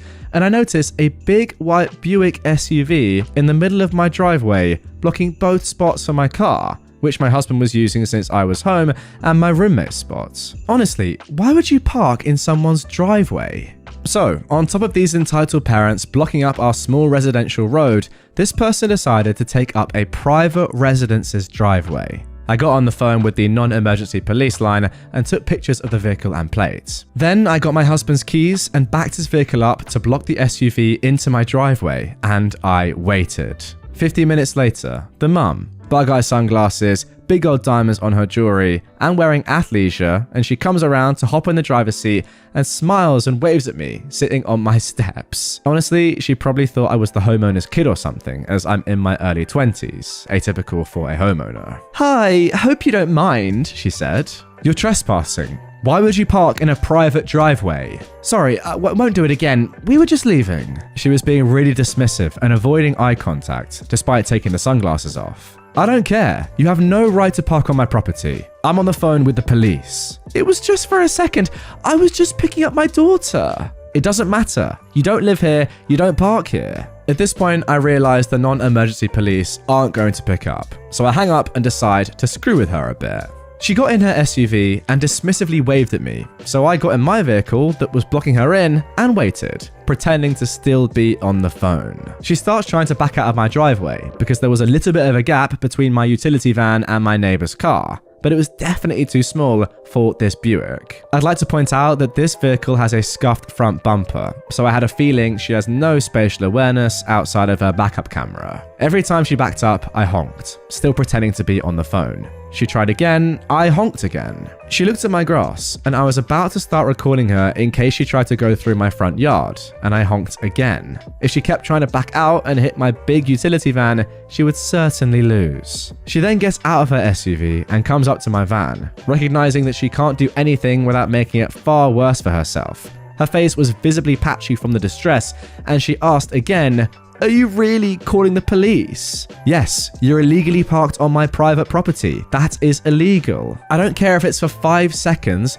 Don't frickin' do it. You don't live here." Her kid then got out of the car, and I decided that was enough. So I waited for her to get back in her SUV, and I parked my van back in its rightful spot, and I let her out. After that, I called the school and gave them the license plate number. Nothing would probably come of it, but I don't think she'll park in someone's driveway again anytime soon. I'll take the jerk points because there's a child involved, but you shouldn't put your child in situations like this anyways. And there we go, a classic entitled parent story to end this episode. Look, we've seen stories like this before, but I'll never understand, despite how many stories I read that are quite similar to this, why people do these sort of things, and then why they think they can just get away with it when they're caught. Like, you've been caught, hold your hands up and say, yeah, you got me. That's my bad. I shouldn't have done that. Don't try and go on the grass. Don't try and bump into another car. It's just ridiculous, especially given the fact that your kid is in the passenger seat and you've just picked them up from school and they're the ones that are learning all these lessons and probably getting extremely embarrassed by your disgusting actions. Crazy lady accuses me of kidnapping my stepson. Tries to kidnap him from me. First, a little backstory. I am a mixed ethnicity individual. I've been confused for many races over the course of my 29 years on this planet, but I'm literally Caucasian and African American. Usually it can be figured out, but the difference with me is that my father is the Caucasian, so therefore my hair is straight. I'm originally from Texas and I'm usually confused for being Mexican, but now I live in Massachusetts and I've never had an issue with anyone concerning my race until this day. Also, I am married to a Caucasian woman who had a child before we married. His father is not in his life as much, and I took the responsibility because I love this woman and I love this little boy as if he were my own. He's 4 now, and I've been in his life since he was 1. Anyways, on to the story. My wife needed a few things from the grocery store, and she needed to run a few more errands. Now, usually she just goes and knocks things out herself because I'm asleep. I work nights. But this particular day, I happened to be awake and I offered to go for her. She works hard and does a lot, so I definitely felt it was necessary to do something for her so that she could just relax for the day. I took my son with me so that she could rest up and just take it easy, and it gave me time to spend with my son for some bonding. We completed all of the errands, which went smoothly, and then headed to the grocery store to finish up our day. My son, being a typical 4-year-old, was full of energy, running ahead of me, laughing and speaking to everyone he comes across, which I generally don't mind as long as he doesn't hit anyone and stays within eye view. As I'm making my way down an aisle looking for canned corn, my son jogs to the end of it when an older lady is entering at the other end. My son, being the sweet social butterfly he is, approached and exclaims an excited, "Hi, me 4 and me Ryan." Bless his little heart. The lady looked down and says, "Well, hello there. You shouldn't be running around unattended. Let's go and find your parents." I didn't think anything of her statement because I assumed she just hadn't seen me. "Ryan, come back here, bud, please." He excitedly runs back towards me and starts turning in circles because, you know, he's 4. I'm still searching the shelves as the lady walks past me and stops behind me. Again, I think nothing of it because it's a grocery store and you have to share the aisles. I turn my basket around and start to walk towards the front cash registers when this lady literally blocks my path. I say excuse me and try to walk around her, and she moves her car in front of me again. I honestly thought that she was just getting confused and said excuse me once again and tried one more time to go around, but she just blocks my path. The following convo ensues. Sorry about that. We'll get out of your way," I say. "Oh, I don't think so. You're not going anywhere with that child." "What? You mean my son?" "That's not your child. He's white, and you're Mexican. You probably didn't even know his name until he said it to me. Yeah, sure, whatever, lady. Can you just move? My wife's at home and is anxiously waiting for us. Stop your lies. You're not taking him anywhere, you perverts. Sorry to interject here, guys, but that is just a really, really interesting, and by interesting, I mean weird and strange claim, isn't it? That a man with a child has to be a pervert. Let's carry on. Now, this whole time, my son is standing close to me, holding my leg because he was honestly getting scared.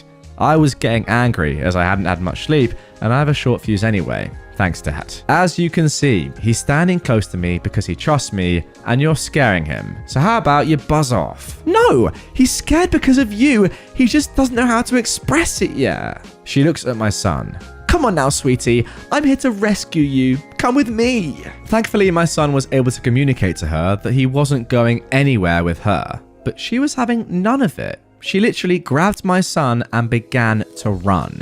It caught me off guard. I honestly couldn't fathom what was actually happening. My son starts screaming loudly because he was so scared. And this lady is just like, don't worry, sweetie. He won't hurt you. I promise. Suddenly, I snap back into reality and I begin to chase after this crazy witch.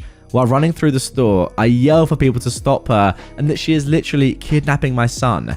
Thankfully, a worker stops her before she makes the exits. Why are you stopping me? This Mexican here is trying to kidnap my grandson. What? My son is literally bawling his eyes out and extending his arms, calling out for me. This lady was relentless though and wouldn't let go of my son, even after he slapped her face multiple times. I laughed a little, I'm not gonna lie. At this point, a manager shows up and asks what is going on. The lady spoke before me. She points at me. This pervert is trying to kidnap my grandson and I was just trying to escape. That's my son, you freaking psycho. Now, let him go. The manager didn't know what to believe. I don't blame him. He was caught in a weird situation. So I pulled up my phone and showed him pictures of me and my son that dated a year or so back as proof. This lady would still not give up though and accuse me of faking them. Like, how would you do that exactly? I'll never know, but whatever. Sadly, there were two other ladies there taking the psycho's side, saying that I was attempting to kidnap my own son because there was no way we were family because of our different skin tones. One even called the police, which I was actually happy about because I knew that they'd be able to review the security cameras. Sorry, I have to jump in quickly here. First of all, it's ridiculous to think that you can't be a different skin tone to your child. Secondly, what about if you'd adopted, right? Or what about if you were the child's stepdad? Obviously, it could be a different skin tone. Ridiculous. You don't even have to be their dad. Could just be their guardian. Unbelievable. Despite all of this, I still called my wife to see if she could come to the store to get the situation cleared up quicker. As soon as I told her what was going on, she zoomed to the store. She got there about the same time as the police. So much for her easy day off then. The crazy ladies were giving their statement to the cops when my wife walked in. As soon as she walked in, my son goes, "Mama, help!" My wife is a true mama bear, and she immediately flew into a rage when she saw this lady holding my son. "Let him go now," my wife said. "Sorry, sweetie, I was just trying to protect him from this pervert over here." "Yeah, we saw him trying to kidnap him, but this lady saved him," said one of the other ladies. The cop looks at the lady and is confused. "Wait, what? I thought this was your grandson." "Yeah, I have no idea who that lady is," my wife said. She takes out her phone and shows the officer a picture of my mother-in-law. "Okay, I'm sorry, he's not my grandson, but I was only trying to protect him from this dirty pervert over here," the lady said. "Yeah, I witnessed the whole thing," the other lady backed her up. "He snatched that child and tried to run away with him, but this lady stopped it." And then the third lady even got involved. "Yes, I saw it too. He needs to be arrested. And you," pointed to my wife, "should be thankful that this lady was here to save your son because you obviously just let him loose wherever." Wow, now actually going after your wife too? My word. "Who are you talking about again?" my wife asked. All three crazy ladies pointed at me. "Oh, you mean my husband?" "Husband? Yeah, who do you think called me and got me here so fast?" I presented my ID to the officer and the manager, and my wife did the same. We also each showed pictures of us on our phones to prove that we really were a family. The cop nodded in approval and handed us our phones back and jotted down a few notes. The three ladies, for some reason, still kept trying to say this was all fake and that my wife was in on the kidnapping and said that we needed to be arrested. My wife just lost it at this point and let off some colourful words that I won't repeat here, but she definitely got her point across.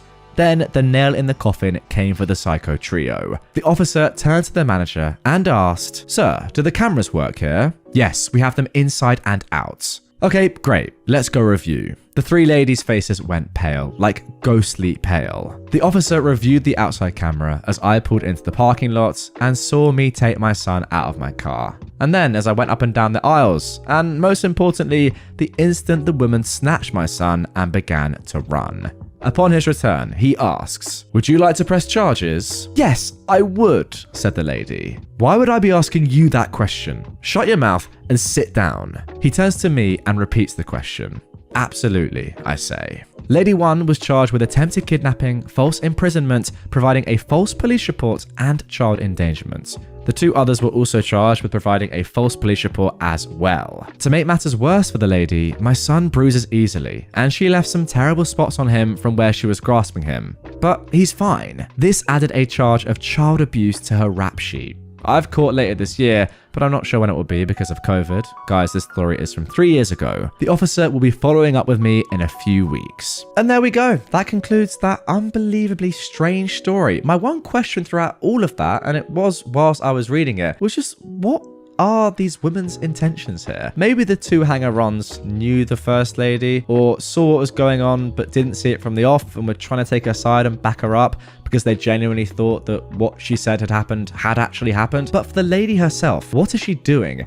Especially when she sees your wife. Yeah, she didn't know it was your wife, but she sees the mum come in and be pretty calm with you, OP, her husband. Why is she still then going on about this? I just don't understand from the off what her idea was. Maybe she genuinely did think that you were trying to kidnap this kid, but that's so ludicrous anyway for the points that I raised during reading. Don't really get it. Guys, if you have any idea, please enlighten me in the comments down below if you're watching on YouTube. If you're listening on a podcast platform, come over to YouTube and let me know your thoughts because I'm at a complete loss for words. Maybe she is just absolutely insane, and yeah, to be fair, the more that I think about it, that wouldn't be the first time that we've come across an insane person on this subreddit. Maybe I'm just looking for logic when there is none. Maybe that's just me. Moving on to our next entitled people story. I've upgraded to first class. Background. Airline captain, commuted to work, purchased a full fare first class ticket to get there. I lived in Atlanta at the time, domiciled in Houston, and commuted. Now normally you could get a jump seat in the cockpit, but on this auspicious day that was already taken. Pass riding wasn't an option because there were no seats in coach and only one in first. Pass riders can be bumped for fare paying passengers, and I needed to get to work. So I plunked down my credit card and I bought the last seat in first. Boarding has occurred and I'm peacefully in my seat, waiting for pushback. Out of nowhere, an entitled woman comes along. "You are sitting in my seat. You'll need to move right now." I do check my boarding pass and then say, "Nope. This is my seat. Not gonna happen. Sorry." "But you're an employee and you're sitting in my seat. Move now." "May I see your boarding pass?" Clearly there's been some mistake. "You may not see my boarding pass. I showed that when I boarded. I've upgraded to first class. Now move." "You'll need to resolve this with the flight crew. I'm a passenger." This entitled woman stomps off, resembling an irritated Dolores Umbridge, and returns with the flight attendant. "Good morning, Captain. May I see your boarding pass?" she asks. "Sure thing," and I show my boarding pass. "Mom, that's his seat. He paid for it." "Well then throw him off, dear. I've upgraded to first class and that is now my seat." "I need to see your boarding pass, Mom." "You will not. I showed it when I boarded. I've upgraded to first class." "How did you upgrade to first class?" "I upgraded to first class. Look, I'm more important than an employee. Now get him out of my seat." Someone has called the cockpit by this point, and the captain has left the flight deck to come and deal with this. "Mom, I'm Captain Wallaby," not his real name. "I've just spoken with the gate agent. We certainly apologize for this awkward situation. The agent has corrected your paperwork and has a voucher for future travel for you as well. Please go and fetch your new boarding pass and your voucher and we'll be on our way." The entitled woman departs up the jetway with a triumphant smile on her face. The captain turns to the flight attendant and says, "Prepare the doors for departure." The doors close. The captain returns to the cockpit and as we push back from the gate, I can see the entitled woman pounding on the glass next to the jetway. It was a nice ride to Houston. The coffee was wonderful. Right then. Like, not gonna lie, I did not expect that ending. Immediately, my thoughts are, this sounds a little bit too good to be true. I mean, not gonna lie, it could be fake. Doesn't change the fact that I've thoroughly enjoyed it. Even if it's fictitious, I've loved every second of that, especially the ending. Ridiculous, but hey, comment down below, guys. What do you think? Real or not? I want to know your thoughts. I mean, let's be honest, right? It does seem a little bit farcical that this happened, and it probably does go against some form of law. Airline law. I don't know exactly, but I presume you can't. You know what I'm saying this? I think that you can, right? If the pilot is saying, if the captain is saying, I don't want this woman on my flight, it's his choice, isn't it? It's their choice. It's his plane. He's the one that's, putting everyone in a very dangerous situation, a life-threatening situation. Not threatening, but you get what I mean. Everyone's lives on that plane are in the captain's hands. Therefore, legally, it probably is his decision who flies. I mean, again, I don't know this, so I'm just kind of, saying what I think, guesstimating. Any one of you that do knows this or works on a plane, please do get involved in the comments down below. Clearly, I don't know myself. So therefore, he probably was within his rights to do this. And maybe this is not the first time this has happened. And by this point, throughout the years of dealing with entitled women like this, he's just like, you know what? I'm done. I'm gonna do this for the memes. And I want to see her waving. And I want to see her smashing the glass as we're pulling away. And you know what I'm gonna do? Just gonna give her a cheeky little wink as I take off into the sunny sky. Mama Karen wants entitled brat to ring the bell because she deserves it. For those of you unfamiliar with a cancer ward or clinic where chemo is administered, and I pray you always will be, there is a little brass bell. This bell is a symbol of hope for all. It marks the end of treatments and the ringing in of the new chapter, hopefully cancer-free. For me, I vomited right before I rang the bell because the anxiety of the unknown was almost as bad as chemo itself. But that's another story. Today, it was Heather's real name. She gave me permission, turn to ring the bell. Heather is a really lovely lady. She's 58 with stage 2 ovarian cancer. She had a hysterectomy followed by chemo. Heather's diagnosis is great, but she's had it rough. During the hysterectomy, she almost bled out due to undiagnosed complications. This left her hospitalized for over 3 weeks, delaying her treatment by over a month and left her fearing the worst. Heather really is the most lovely woman you could meet. She's the grandma everyone wants to have, but is kind of glad they don't. She's funny and loving, but can give you a look that makes you back away like you're staring down a hungry grizzly. Everyone that interacts with Heather loves her, and honestly, the woman saved my sanity on more than one occasion during my treatments. Another thing that may differ from ward to ward is the chemo room. Patients in ours sit in a little oval room that's like a giant lounge with comfy chairs and a little TV. There are drinks and biscuits off to one side and room enough for 10 patients and up to 2 visitors. As I was leaving my appointment, I saw Heather's daughter, who informed me today was the day. So I decided to stick around to see her ring the bell and Reddit, I'm so glad I did. A couple of weeks ago, a new patient joined the group. We will call him Sam. Sam seems like a relatively nice older gentleman with an absolutely awful excuse of a daughter and grandchild. In the limited interactions I've had with these 2 entitled brats, I've seen the daughter stealing biscuits off people currently hooked up to chemo machines and the mother screaming at nurses for reprimanding the child when she attempted to rip the cannulas out of a patient's arm. Wow. Genuinely no idea why they've not banned the mega monster and her little Braticus. Like I said, today it was Heather's turn though to ring the bell. Unlike some places where the bell is on the wall, our unit has a little old-fashioned wooden brass bell that the nurses keep behind the desk 90% of the time. Today, just as Heather was getting ready to hopefully walk out for the final time, the nurse brought the bell over to the little side table. At first, the little fallen angel didn't notice the bell. She was too busy attempting to crush the souls of the elderly and infirmed by playing her Switch. Not loud enough to be kicked out, but just loud enough to be annoying as all holy hellfire. But at least she was distracted. Once Heather was ready, the nurse stood by the little side table and made a short speech about Heather and her final day of the journey. Just as the speech was wrapping up, the tiny terror shot out of nowhere, almost knocking Heather to the ground.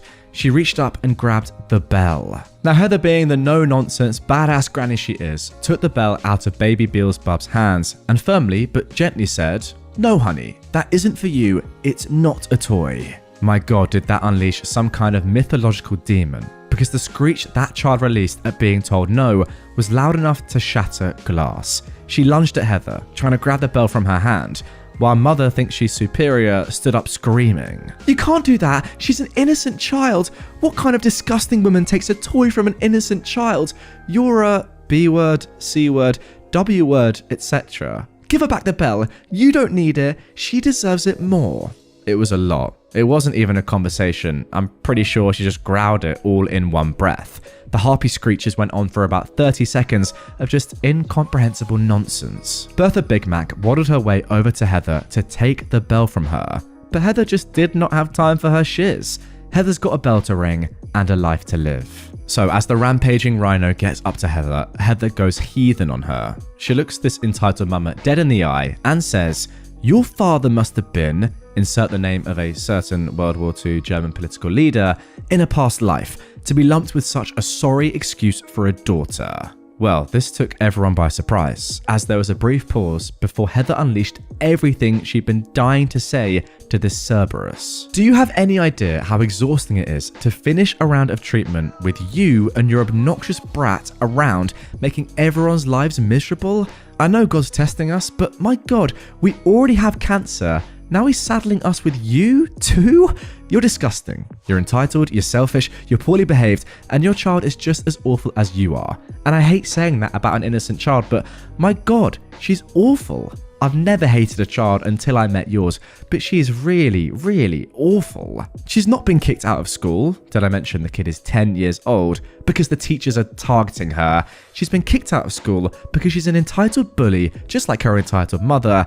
And if you want any hope of her having a decent life, you'd become a decent parent and correct some of her behavior. But oh no, that would require correcting yours, you abominable excuse for a human being. It was glorious, awful, awkward, and silent. Betty Big Mouth had suddenly been struck dumb. The tantruming terror was gaping like a fish out of water. And then there was Sam. Sam broke the silence when he started laughing, like deep belly, full-bodied laughter. Mama Hodai looked horrified, angry, mystified, and humiliated as her father laughed hysterically. To be fair, not sure any of us knew how to react. After what felt like an hour, but was likely about a minute, Sam stopped laughing and told his daughter and granddaughter, "You can sit down and shut up, or go wait in the car." He then told Heather to go ahead and ring the bell. The slain beast and her beastette slinked back to their seats, where they both sat shell-shocked, while Heather rang the bell. We clapped. Some of the cheap seats clapped a little too enthusiastically. Then Heather, her daughter, and I sauntered out of the room. Heather and I parted ways at the hospital entrance, and I wished her the world of luck. But I've got a feeling she won't need it. If you can slay 2 Karens in one 90-second rant, cancer is nothing. I love Heather, but my God, I'm so glad she isn't my grandma. I mean, to be honest, the only part about the story which I don't really agree with OP on is the fact that you're saying that you don't want Heather to be your grandma. Are you joking? She sounds unbelievable. I get what you're kind of saying slightly, I will say. You think that maybe she's a little bit too just like stern and sticks up for herself too much, perhaps, to the detriment of you as her granddaughter, maybe? You want to have a bit more fun?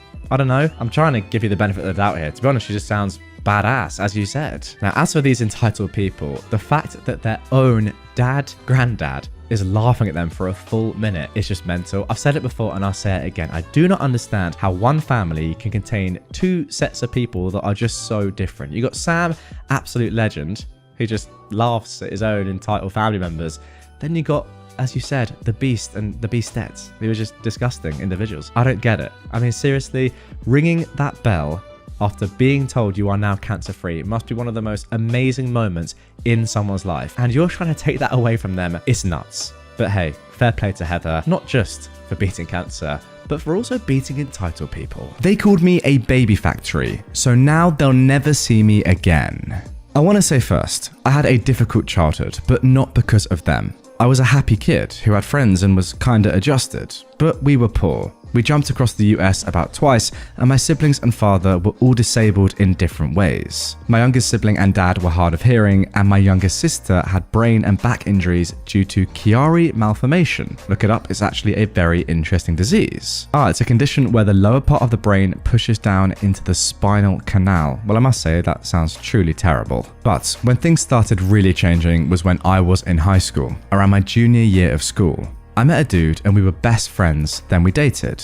Newsflash, he was a terrible person. It ended in me and my sister getting a restraining order against him, and both my siblings seeing and hearing things about me they should never have been exposed to. I graduated high school, even though I probably shouldn't have with my grades. I'm pretty sure my teachers just pitied me. And then after like a month, I got diagnosed with ADHD, anxiety, and depression. Go figure, who could have guessed? I get on Adderall and it works great. For one day. Then it devolved into me having all-day panic attacks, vivid and extreme hallucinations, massive problems with an eating disorder, and an inability to control any emotion. It led me to backhanding my youngest sibling over a dispute involving the dishwasher that I still to this day would do anything to reverse if I could. I don't remember that 3 months or so period. I blocked out most of the memories because they were so mentally and emotionally taxing that just thinking about that makes me depressed. But at the time, I really thought that my parents were doing everything they could to help me through that time. They could have done more, but I reasoned they were working and didn't have all the time in the world to baby me, so I should handle this myself. Eventually, all by myself, I decided to go cold turkey and went through withdrawals which were almost as hellish as the actual meds themselves. Looking back now, I realized that the only way my parents could have been more hands off were if they'd packed their bags and moved out. They didn't talk to me about anything. They didn't help me keep track of symptoms. When I attacked my siblings, they didn't protect them from me or me from myself. Now as a 22-year-old on new meds, my doctor just within the last month looked at my old records and was appalled because they started me as an 18-year-old who was very new to meds and sensitive to them at a dose for grown adults well into their Adderall usage. She told me they started me off at around 25 milligrams when she normally prescribes around 5 to 10 for new users. So they didn't advocate for me at all during this mentally traumatic time immediately after being traumatized for almost a year. They took me to a therapist who noticed I was writing a story with an obvious self-insert and very influenced storylines from my day-to-day life. When she asked to see my drawings and everything, the next time my mother pulled me from therapy, saying something I still remember to this day. I didn't send you here so she could ask you about your stories. I sent you here so she can talk about how your ex messed you up. She's not doing this fast enough. Well, come the end of summer, and even though I was still struggling with leaving the house just for a Walmart trip, they sent me to school for college across the state and basically wiped their hands clean of me. I went into survival mode. I believed my parents were right and I needed this, so I did my best to fake it till I made it. I shouldn't have been there, but in the long run, it was what saved me. My friends I met there are some of the people who I've chosen as family, and I met my current fiance while there through friends. Funnily enough, I wasn't allowed off campus. Even though my parents lived about 2.5 hours away and wouldn't have known otherwise, it took convincing from one of my friends to go about 2 hours in another direction, and that's where I met my fiance. My parents really don't like Connor, but they did like the free labor he did for them and how mature he was to keep me in line for them. Now they could pawn off the driving around and emotions on him because they never bothered to teach me how to drive or get a job or regulate my emotions. Connor could do all of that quite well though, so they let him teach it to me. But whenever the idea of him got brought up as my boyfriend, they would clam up. They did not want me to date anyone, not after my ex. I thought it was them just worrying about me after a traumatic period, and I was grateful for it. Connor helped us move like 5 times. He did free things for my parents all the time, and he was nothing but respectful the entire time he's known them. But eventually they moved to the same city I was going to college in, and I was going through a hard patch again. COVID had hit at the end of my freshman year, and now they were living here in my college town, and I started half online school for my sophomore year. Living with my parents again was hell. I was used to, at this point, living in a dorm, and I wanted to come and go as I pleased. My friends got me rides, and I fought to get a job until one day I applied anyways and started working at a McDonald's. I was doing terribly in school. I didn't want to be in it anymore. Distance learning was difficult for me, and they weren't doing anything to help me. I was slowly becoming suicidal again, and I wanted nothing more than to find my own place. During this time, my dad was constantly working overtime, and one day when I was probably at my lowest, he made a joke that he was picking up all the overtime just to get away from you. I still remember it clear as day. I was mentally declining and becoming more and more erratic as time passes because I was spiraling again, and they just sat by and watched it happen while continuously judging me, making backhanded comments as I did. All the way up to this point, I was not known for fashion or hygiene. I was constantly self-conscious and didn't have control of my ADHD, so I was never one to doll myself up. But me and Connor were going to go on a date, so I grabbed my prettiest dress, some tights, and my favourite flats, and did my hair all nice, and I even tried makeup. I felt so pretty, and Connor was showering me with texts filled with compliments as he was on his way to pick me up. My mum and siblings got there first. My mum took one look at me and told me to go change. She burst out laughing and was hysterical over my outfits. She couldn't calm down, and the reason she was laughing is because I'm a big-chested girl and I'd gained weight as of recently because my eating disorder was flipping from anorexia to binge eating. None of my clothes fit me. I was in tears, and I just put on my normal jeans and hoodie in almost 80-degree weather, and I ran to Connor's car in tears. They kept trying to call me back into the house, but I just had to drive off without speaking to them. I didn't stay the night at their house for almost 2 days. Mum spent that first night texting me that I was overreacting and that none of the clothes fit me, and yes, she could have been nicer, but honestly, I need to be realistic about my fashion if I'm going to attempt it. If you couldn't tell by this point, my mum had picked out almost every piece of clothing I owned, and because I wasn't anorexic anymore, she was very upset whenever I showed skin. Day-to-day life was getting worse by the day, but eventually I opened commissions. I posted it on Facebook for family and nobody replied but my estranged grandmother on my mum's side, asking for an insanely difficult piece. I draw mostly pretty women in specific poses with pens or pencils, and that's it, especially back then. But she asked for a landscape drawing of her childhood home and a realistic watercolor drawing that she didn't have any reference of and hadn't seen since she was a kid. It was easily worth close to $150, maybe more because I'm terrible with commission prices. But I offered it for $60. My mother asked if I was serious. I told her that 1, I disliked this woman to the point of purposefully not contacting her for almost a decade at that point, and 2, this was so far out of my comfort zone that I would have to learn new skills just to make it, and it's more than half off. Then my dad texted me asking if I was serious. It devolved into a peeing contest on who can be colder and how fast I could move out.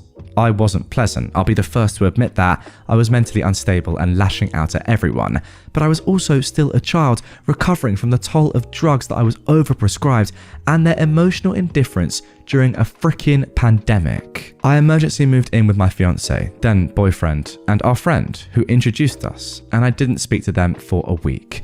This is the beginning of their pattern that they pull literally to this day, regardless of the situation. They finally texted me back after about a week and a half, and acted as if nothing had happened. They hadn't kicked me out, I hadn't fought with them for days at that point, and we hadn't exchanged some of the meanest glances and short phrases of our lives to each other. They wanted to talk about the football game and trivial things in their lives. I didn't know what else to do. It was my family, and they were giving me the pass to be let back in after I'd mentally prepared myself to be shunned forever at this point. Of course, I took the olive branch. Maybe we'd speak about this in the future and laugh at how stuck up we'd been. It could all change for the better. Maybe. Me and my fiance lived there for a year or so before we contemplated moving to the town we'd met in and he grew up in. His whole family was there, and our current apartment was crawling with drug dealers, people stalking us for his old car, and people taking poops in the hallway. Sounds lovely. It was only an idea at that point, nothing concrete, but when I floated the idea to my dad one day when he was driving me home, he went on a rant about how I would become a baby factory for Connor if I moved away from my support system, and his family would turn me into their pawn because I was frankly too mentally weak of a person to not be swayed by them. This is your own father saying this to you. Wow. He went on for a long time and dumped a lot of info, and at random talked about how he kind of regretted having me and my siblings because he had us so young, and he regrets moving across the country like we did because of money problems. I asked him if he'd just told us that he regrets having us and living in this state, and he went, "I did not just say that. Don't put words in my mouth." I went into my apartment and sobbed for a good few hours. Connor was fuming, but was optimistic because at least he was talking. We both wrote off the bad parts and tried to move forward, hoping that this meant that he'd be open to talking more often in the future. We moved to my fiance's old home, and things were fine for a while. The longer I didn't live next to my family, the more I realized that I mentally couldn't handle them anymore. They'd been so mean and gaslighting. Slowly but surely, I was feeding my parents an info diet, and I was placing my boundaries. There were a lot of mean-spirited comments thrown my way. They used Connor for more labor during this time than keeping him at arm's length and refusing to acknowledge that we were serious and looking to move in together. Nothing of significance happened for about a year and a half until within the last year. So it's 2022 now, and me and Connor have lived together for most of the 3 or so years we've been together. We're living in our own home. I'm working 2 jobs and we're both happy. Stressed, but happy. Mum texts in our group chat that she wants me to give up my jobs and move back to their town to become a mailman like my dad. She swears that it's a government job with government pay and benefits, and it's the best I can do as a college dropout who's working 2 jobs. I replied back that I was making almost $1,300 a paycheck with both jobs, and I just moved into my house, and that the town she lived in was absolutely terrible. Remember my old apartments? That's all that's available there, and I wasn't keen on moving back now that I lived in a 3-bed house that's completely quiet and all my own. Well, she responds by calling me 4 times in one day, spam texted the group chat, and spams my DMs, sending Connor multiple texts, and then calling me again. I spent 2 days ignoring her before I finally replied. I answered her calls and she spent almost the entire time during a 15-minute call that I put on speakerphone for Connor to listen to quietly, trying to manipulate me by calling me again a college dropout and telling me that I'm not happy there, I'm so far away from family, and there's no point in living there, especially since my jobs were working me to death and they had nowhere near the benefits that this mail carrier job has as a government job. I didn't have the heart or the verbal space to tell her that the US Postal Service is in fact not a government identity. It was privately owned. I did though tell her that all of those benefits I wouldn't need until I was 26 anyway. I had all of the supposed benefits from my dad also having the same job. She though glossed over that and talked over me to try and explain how miserable I was in that town. I told her I had to go and I hung up. Thanksgiving comes. My entire extended aunts and uncles on my dad's side come and stay with us. Things are looking good and I'm having fun with my family for once. Then I overheard my mum whispering to my uncle that her entire personality is just Connor. She's got no semblance of self anymore, and she even moved away to just become Connor's girl. My uncle didn't react or say anything, but I had to hide away to compose myself because I almost went nuclear and lost my mind. Okay, another time skip, and now we're in the present and getting closer to the end of our story. Connor proposed to me the day before Christmas Eve, surrounded by his incredibly loving family, by putting my ring in my stocking, and it was beautiful. The first person I called was my best friend, and then the second was my mother. It was close to 1 a.m. around this time, and I got her on the phone. I told her I knew it was late, but I was engaged. She told me though, in no uncertain terms, "Honey, that's amazing, but don't text in the family group chat or anything, because your dad's asleep and he has to get up at 5 a.m. Congrats, I'm going back to bed." Neither of them contacted me about my engagement for almost a week until I went back for their Christmas. I went with my best friend, and the entire time my family talked down to me. They misremembered my size, and instead of apologizing, they insisted that I didn't know my size and that I was indeed an XXL. I'm a medium to large. And they started the night off by mum mentioning my engagement only once. It started off with my mum suddenly in the middle of things going good and everyone laughing, she starts cackling and goes, "Oh, your dad and his friend had the funniest thing to say about your engagement. Dad, show her the text." Dad just smiles and he starts giggling too. My siblings laugh along with them. Dad says, "Oh, Amir just thought it was nuts that you were engaged because you're so young." I asked to see the text. Maybe I misunderstood him. There had to be something funny based on their reactions, because that was very much not funny at all, especially when I had my best friend sitting right there, listening. If anything, that was embarrassing. I read the text and it goes something like this. Dad's friend says, "Dude, she's engaged? That's nuts. She's too young and she's going into this way too quickly." Dad replies, I know, I'm upset and struggling right now because my kids are all forcing themselves to grow up when they aren't ready to, and it's hard to stand by and watch them crash and burn like they inevitably will and do nothing about it. I just smiled because while they all laughed and giggled about how funny that was, I was struggling to not burst into tears and scream at them. My friend pulled me aside and asked multiple times if we should leave. At the time, I was using their car. But I told her no, I was going to play nice until I could give it back, and then once it was in their hands again, I was going to go no contact. Connor was supposed to come down and see them and spend Christmas with them, but he couldn't face them knowing that this is what they willingly showed us, especially after Thanksgiving. After this, I bought a car, my first car that's all mine,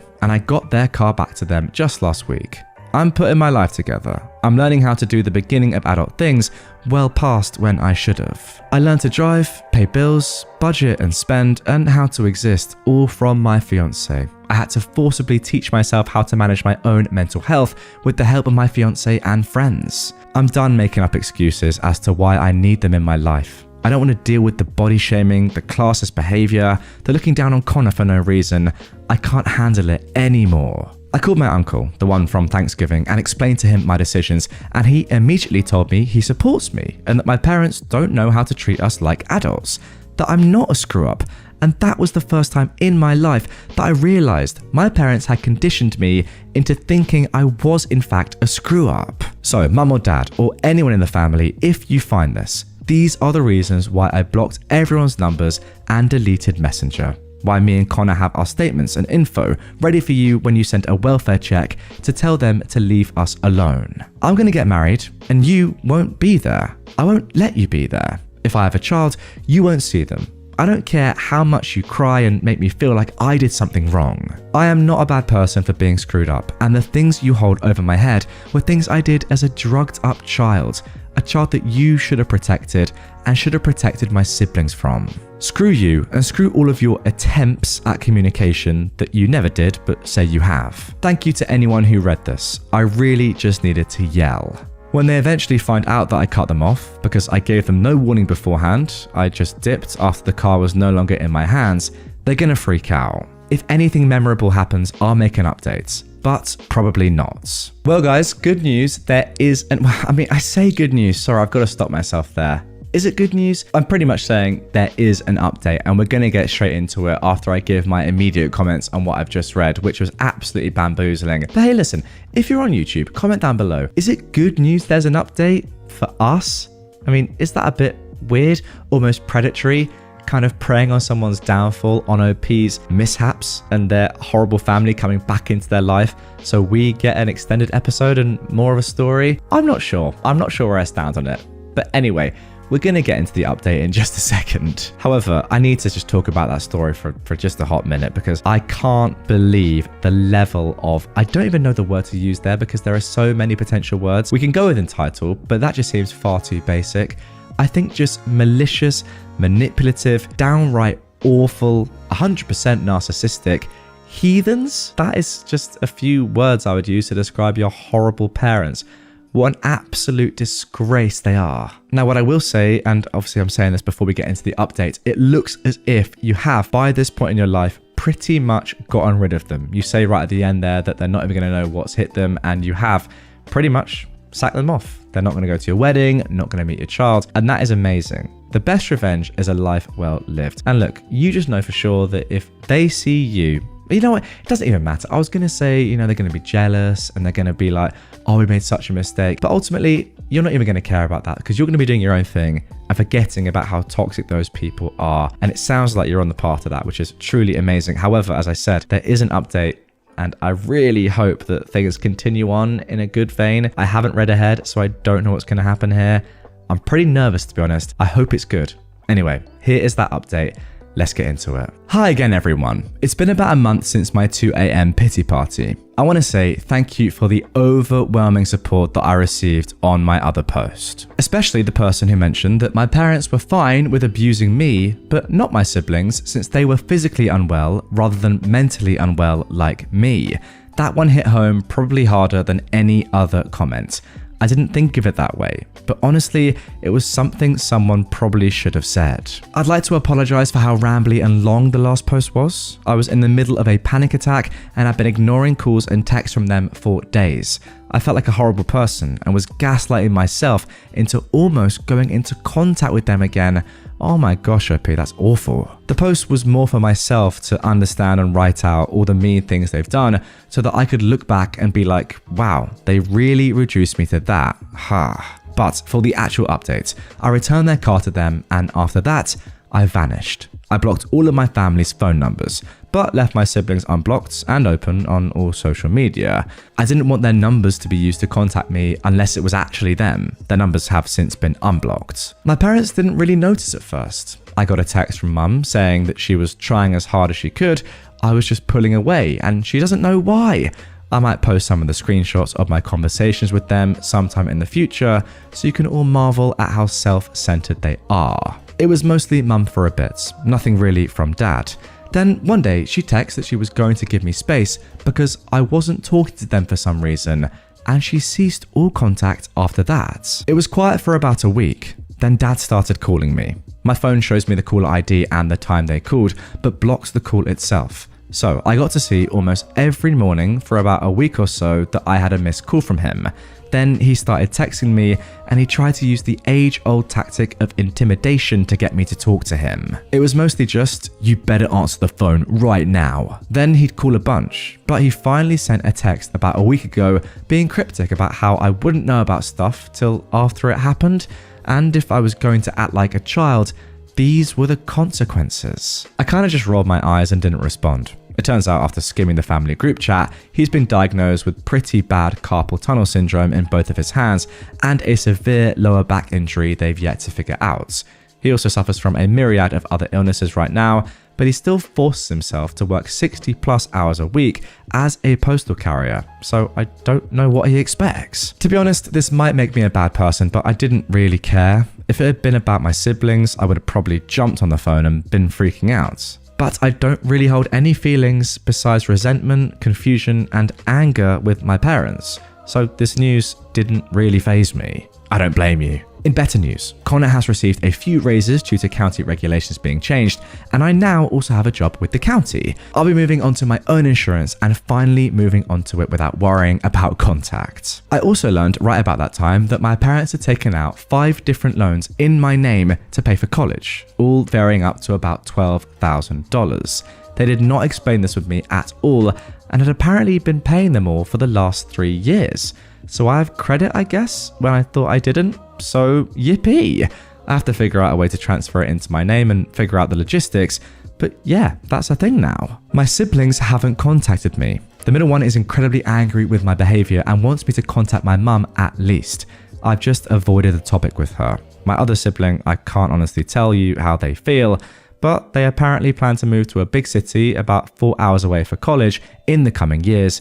So let's hope they go through the same transformation I did. And that's honestly about it. Lots of weird texts that they did nothing but stress themselves out with, and my financial situation is looking up. We also bought a dog recently. Her name is Mandy, and our other dog, Copper, is still getting used to her. So my days are occupied mostly with taking care of a German Shepherd puppy who body slams me awake at 6 AM every day. I hope everyone has a great day, and thank you all again for the wonderful and supportive comments on my last post. Phew, sigh of relief from me, because let me tell you, I was very concerned that we were going to get a very long and horrible update, but that is pretty good. As you say, hopefully at some point soon, your siblings will see the light, maybe when they get to the stage of your life that you were in. I mean, as you mentioned, your parents gaslit you for so long, you actually thought that you were the problem. It wouldn't surprise me if your siblings are feeling the same way, or at least the same way about you. Imagine having your parents telling you, for years, this sibling is disgusting, only to then realize later on in life that actually no, they were just actually gaslighting that sibling the entire time, and I've been thinking the wrong thing because of my parents. All those years, I've been influenced in the worst way possible. I would not blame your siblings if they had that mindset until they move out and realize what's really going on. As for you, OP, I've just got to say, how strong. And yeah, you might say it's a bit cringy, guys. I don't really care. right? Elite from OP. Just put yourself in that position, and maybe some of you watching and listening right now are, or at least were, in that position in your childhood and teenage years. I, for one, I'm not sure if I'll be able to cope. Maybe it just becomes your reality and you can deal with it, but going through all the stuff that OP went through and coming out of it like this is pretty unbelievable, I've got to say. I invited my aunt to a family reunion cruise, and she wants everyone to pay an additional $1,000 for her kids to have fun. I've really been struggling on whether or not to post this, because I just want this situation to be resolved. My husband and I moved away from our homestay approximately 5 years ago, and since then, my husband hasn't been back to visit. It's been easier for me to go because I have more family that I'm close with, and he would prefer to save his limited vacation time and watch our dogs. However, we've reached a point where we decided it's time for both of us to make a trip down together and make the effort to plan something with family and friends that he hasn't seen in a long time. We decided the easiest way for us to get some quality time in with people would be to invite everyone on a cruise this summer. We have around 40 people that we're inviting total, many of whom fit the senior demographic, and all, of course, will have varying incomes. A cruise is already a high barrier to entry, so my priority has been finding a line that would be as accessible as possible financially, would go through Glacier Bay while also fitting the needs of as many people as possible. I ended up settling on Holland America after all things considered. Well, as soon as I invited my aunt and uncle, she immediately jumped in the driver's seat, trying to control which line we took. First, it was that we had to cruise through Norwegian or a line that was first and foremost family oriented. She explicitly told me, "If my kids are miserable, we will be miserable." Her children are 11 and 14, so I find this absolutely ridiculous. This is a family reunion, and secondly, at this age, they should be old enough to understand why we're not taking their typical cruise for this trip. For reference, Holland America is a line targeting older people, yes. However, they still have pickleball courts, cornhole, shuffleboard, a large selection of board games, family-friendly entertainment, and a large pool with the ability to be converted to an indoor pool when we reach the glaciers, unlike other ships. My husband cruised as a 10-year-old boy before he had a phone or other tech, and attests that he didn't even use the child amenities on the ship and had a good time hanging out, eating desserts and swimming. We would also be happy to bring a spare Nintendo Switch or even the Steam Deck that I recently got as a gift. I made the mistake of entertaining the cruises she was sending by looking at them all, and I quickly realized they were all either astronomically more expensive, didn't go through Glacier Bay, or a ship that would be absolutely packed with children, which would not be a cruise the rest of the family would have a relaxing time on. I've had to do a lot of work in setting boundaries over the years, and I find people with controlling personality types to be extremely triggering when they don't consider the needs of everyone else. Ultimately though, I recognize the importance of needing to stand my ground in this situation with the original cruise, and I tried to tell her no in a nice way with an explanation on why. I can't let this difference in price potentially be the reason why my husband's best friend or cousins couldn't afford to come. Now, I never got a reply, and later I learned that she'd called my grandma trying to play sides and win over support for the line she wants. My grandma agreed with our plan, but she did admit that the situation with my aunt robbed some of the joys that she'd had about the trip, which upsets me on her behalf. My aunt also told my grandma they wouldn't go if it's the line I chose. I am very disappointed in this, and I will be hurt if this is the case.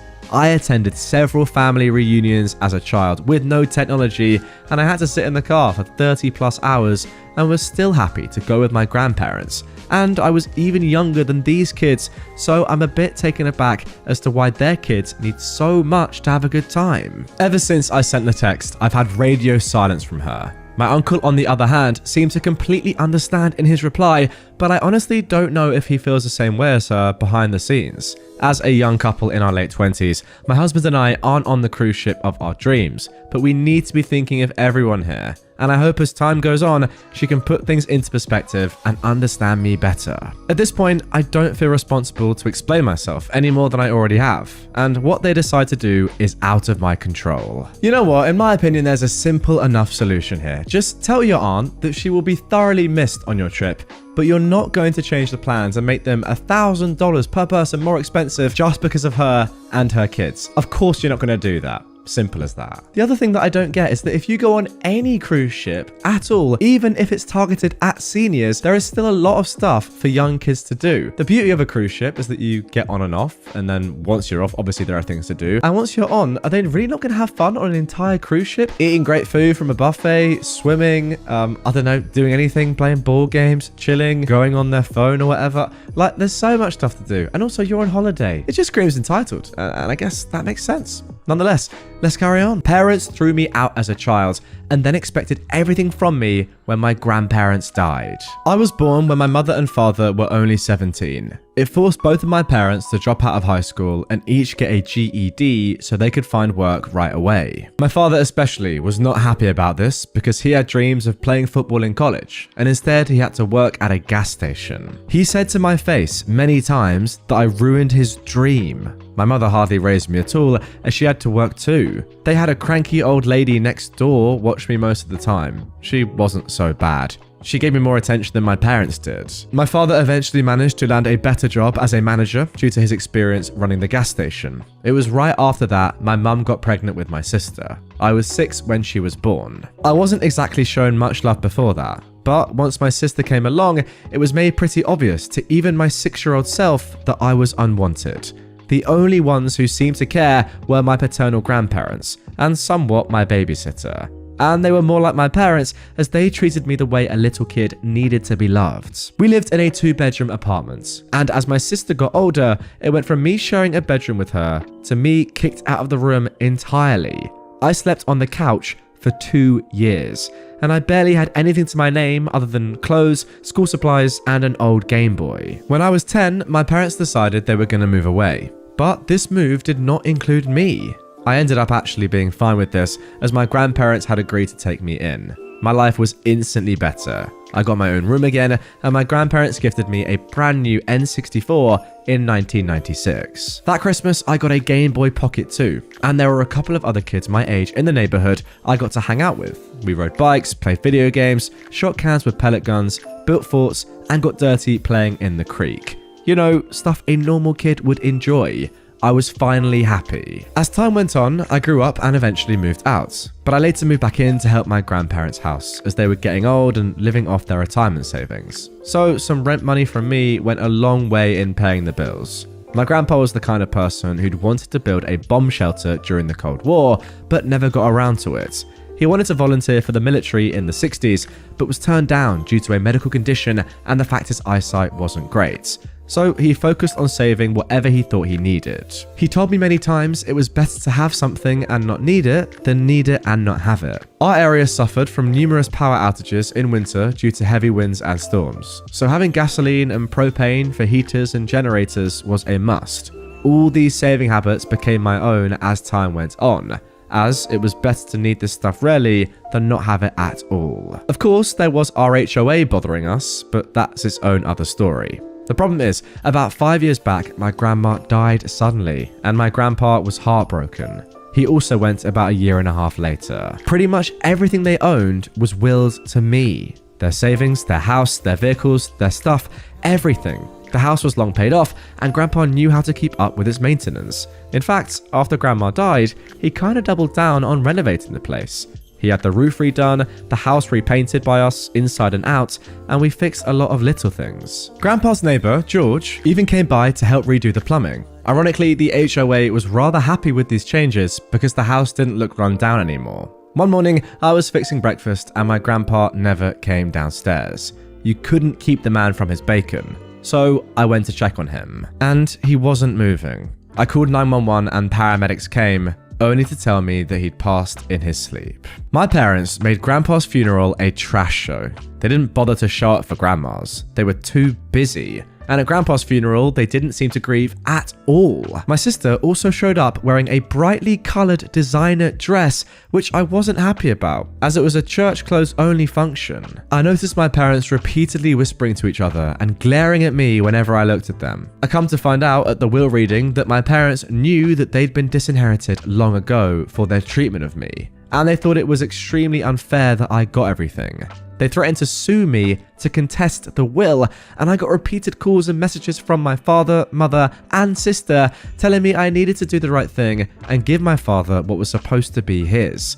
I told them all to flake off in far more unsavory words. My parents ended up taking me to court to challenge the will, but the judge ruled in my favor after seeing the will and hearing us both out. So it wasn't a long drawn out legal battle. The judge even looked at my parents with absolute disgust after seeing the will and hearing about their mistreatment of me in my childhood. He called my father a terrible parent and that my grandparents were right to disown him. My father just hung his head in silence, but he made sure to stop me outside the courtroom and tell me I was always the biggest mistake of his life, and that if he could go back in time, he'd make sure I never existed. He should have been a football star, and instead, he has to wear a name tag for a 9 to 5. I told him that, mistake or not, Grandma and Grandpa could see what kind of nasty person he was. I didn't ask to be born, and the only real love I ever got was from my grandparents, and he was no father of mine anymore. You see, what's funny about all of that is that his outburst immediately after the court proceedings, guys,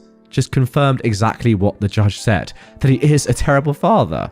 Tough. I got a few more threatening and harassing phone calls, as well as some letters from my parents, all demanding money among other things. But over time they just stopped, as I was completely stonewalling them. I never responded to the emails or letters, and I stayed silent during the phone calls. A few times, I just let the phone sitting on the counter with them ranting till they realized I wasn't listening. Aside from not getting the house or money, my parents seemed particularly irked they could not even get a rise out of me. But I was prepared to go to war against them, and they knew it. So in the end, they just left me alone. From what I know, looking at Facebook the past decade, my sister tried to get into modeling, got married, had 2 kids, got divorced, and is currently unhappy working a job that she feels is beneath her. My mother currently works retail and is also vocal about her disdain of it. Like my father, she peaked in high school. She was a cheerleader back then and even had her old uniform framed on the wall. My father has pretty much had the same job for 25 years. He must be good at it if he's still doing it. As for me, well, I'm in my late 30s now, and I live pretty much debt-free in a nice neighborhood. I haven't really had a girlfriend since high school, and I've had little motivation to ever have another relationship. But loneliness gets to everyone, so maybe I'll try to find someone soon. Not many are in the financial position that I'm in at my age. Single, paid off house, 2 vehicles, and a decent amount in the bank. I guess I could aim to be a stepfather.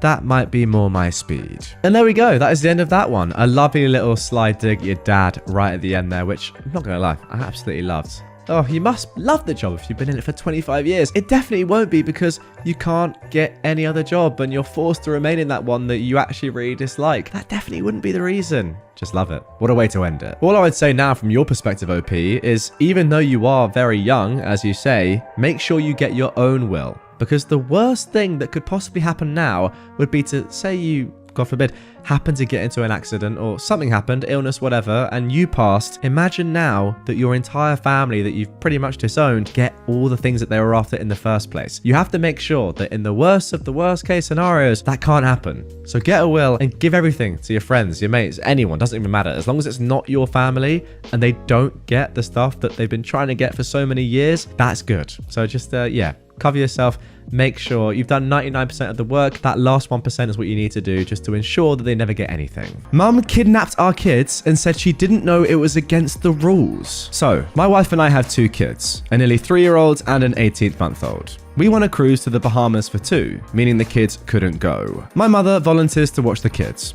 Great, it's all settled. We're going to get away for a week and have some time for ourselves. As the date approaches, Mum starts talking about having the kids at her house for the week. We told her we were under the impression that she was going to be at our house. All the kids' stuff is here. Our home is a single story and easy to track the kids in. It's significantly closer to all of their doctors for emergencies. We're talking 20 minutes versus an hour and a half.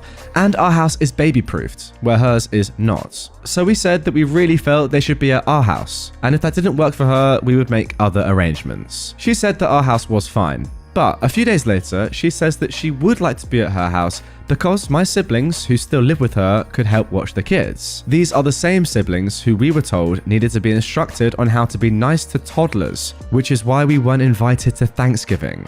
No thanks, we'll get you support through our own channels. People we know and like who can pop in to get you relief and help out. We leave for our trip, though as we are showing Mum where everything is and going over food and snacks, she's more interested in playing with the kids than learning where the diapers are. So, day 1 in the boat. My wife uses the boat's internet to do a video call to check on the kids. All seems fine, but my mother tells her not to call again for the rest of the trip because it may upset the children.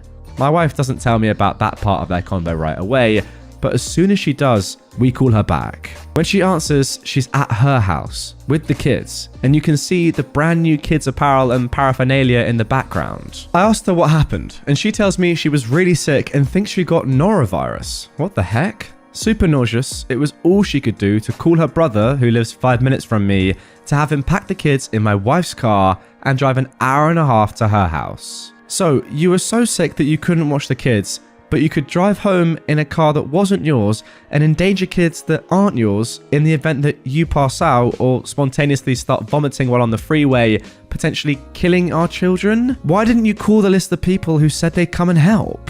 They'd set aside parts of their weeks to come out and support with their time and money. Do they even know the kids aren't home? Do you know that one person is staying in a hotel to be 10 minutes away from you in case of emergency? Now they're an hour and a half from home and none the wiser for what's happening. The first thing she says is that she really was sick. I never accused her of not being sick. Yeah, I doubted it, but I never said it. Then she tells me how dare I judge her for her decisions and that she doesn't have to justify herself to me and that she doesn't have to watch my kids. I told her to pack my kids up in the car and take them home. Someone else was going to watch them. When she dropped the kids off, she was nasty to their new caretakers and sulked. As soon as I knew the kids were safe, I sent her a message saying she clearly didn't respect us as parents. Doesn't matter how many kids she raised, these are ours, and she sure as heck needed to justify herself and check in with us if she was too sick to do her job. We have the right to know what's going on with our kids, and any sane person would call and ask us what we wanted them to do before packing the kids up and taking them away. If the roles were reversed, she would have absolutely lost her mind. And I know, because I've seen it, and that she didn't need to see the kids again if she was going to go that far out of her way to undermine us and then act like a spoiled child to family and friends when she gets caught. Then the next day, she replied to the message saying that she didn't realize she did anything that was that far out of expected parameters. Yeah, her words.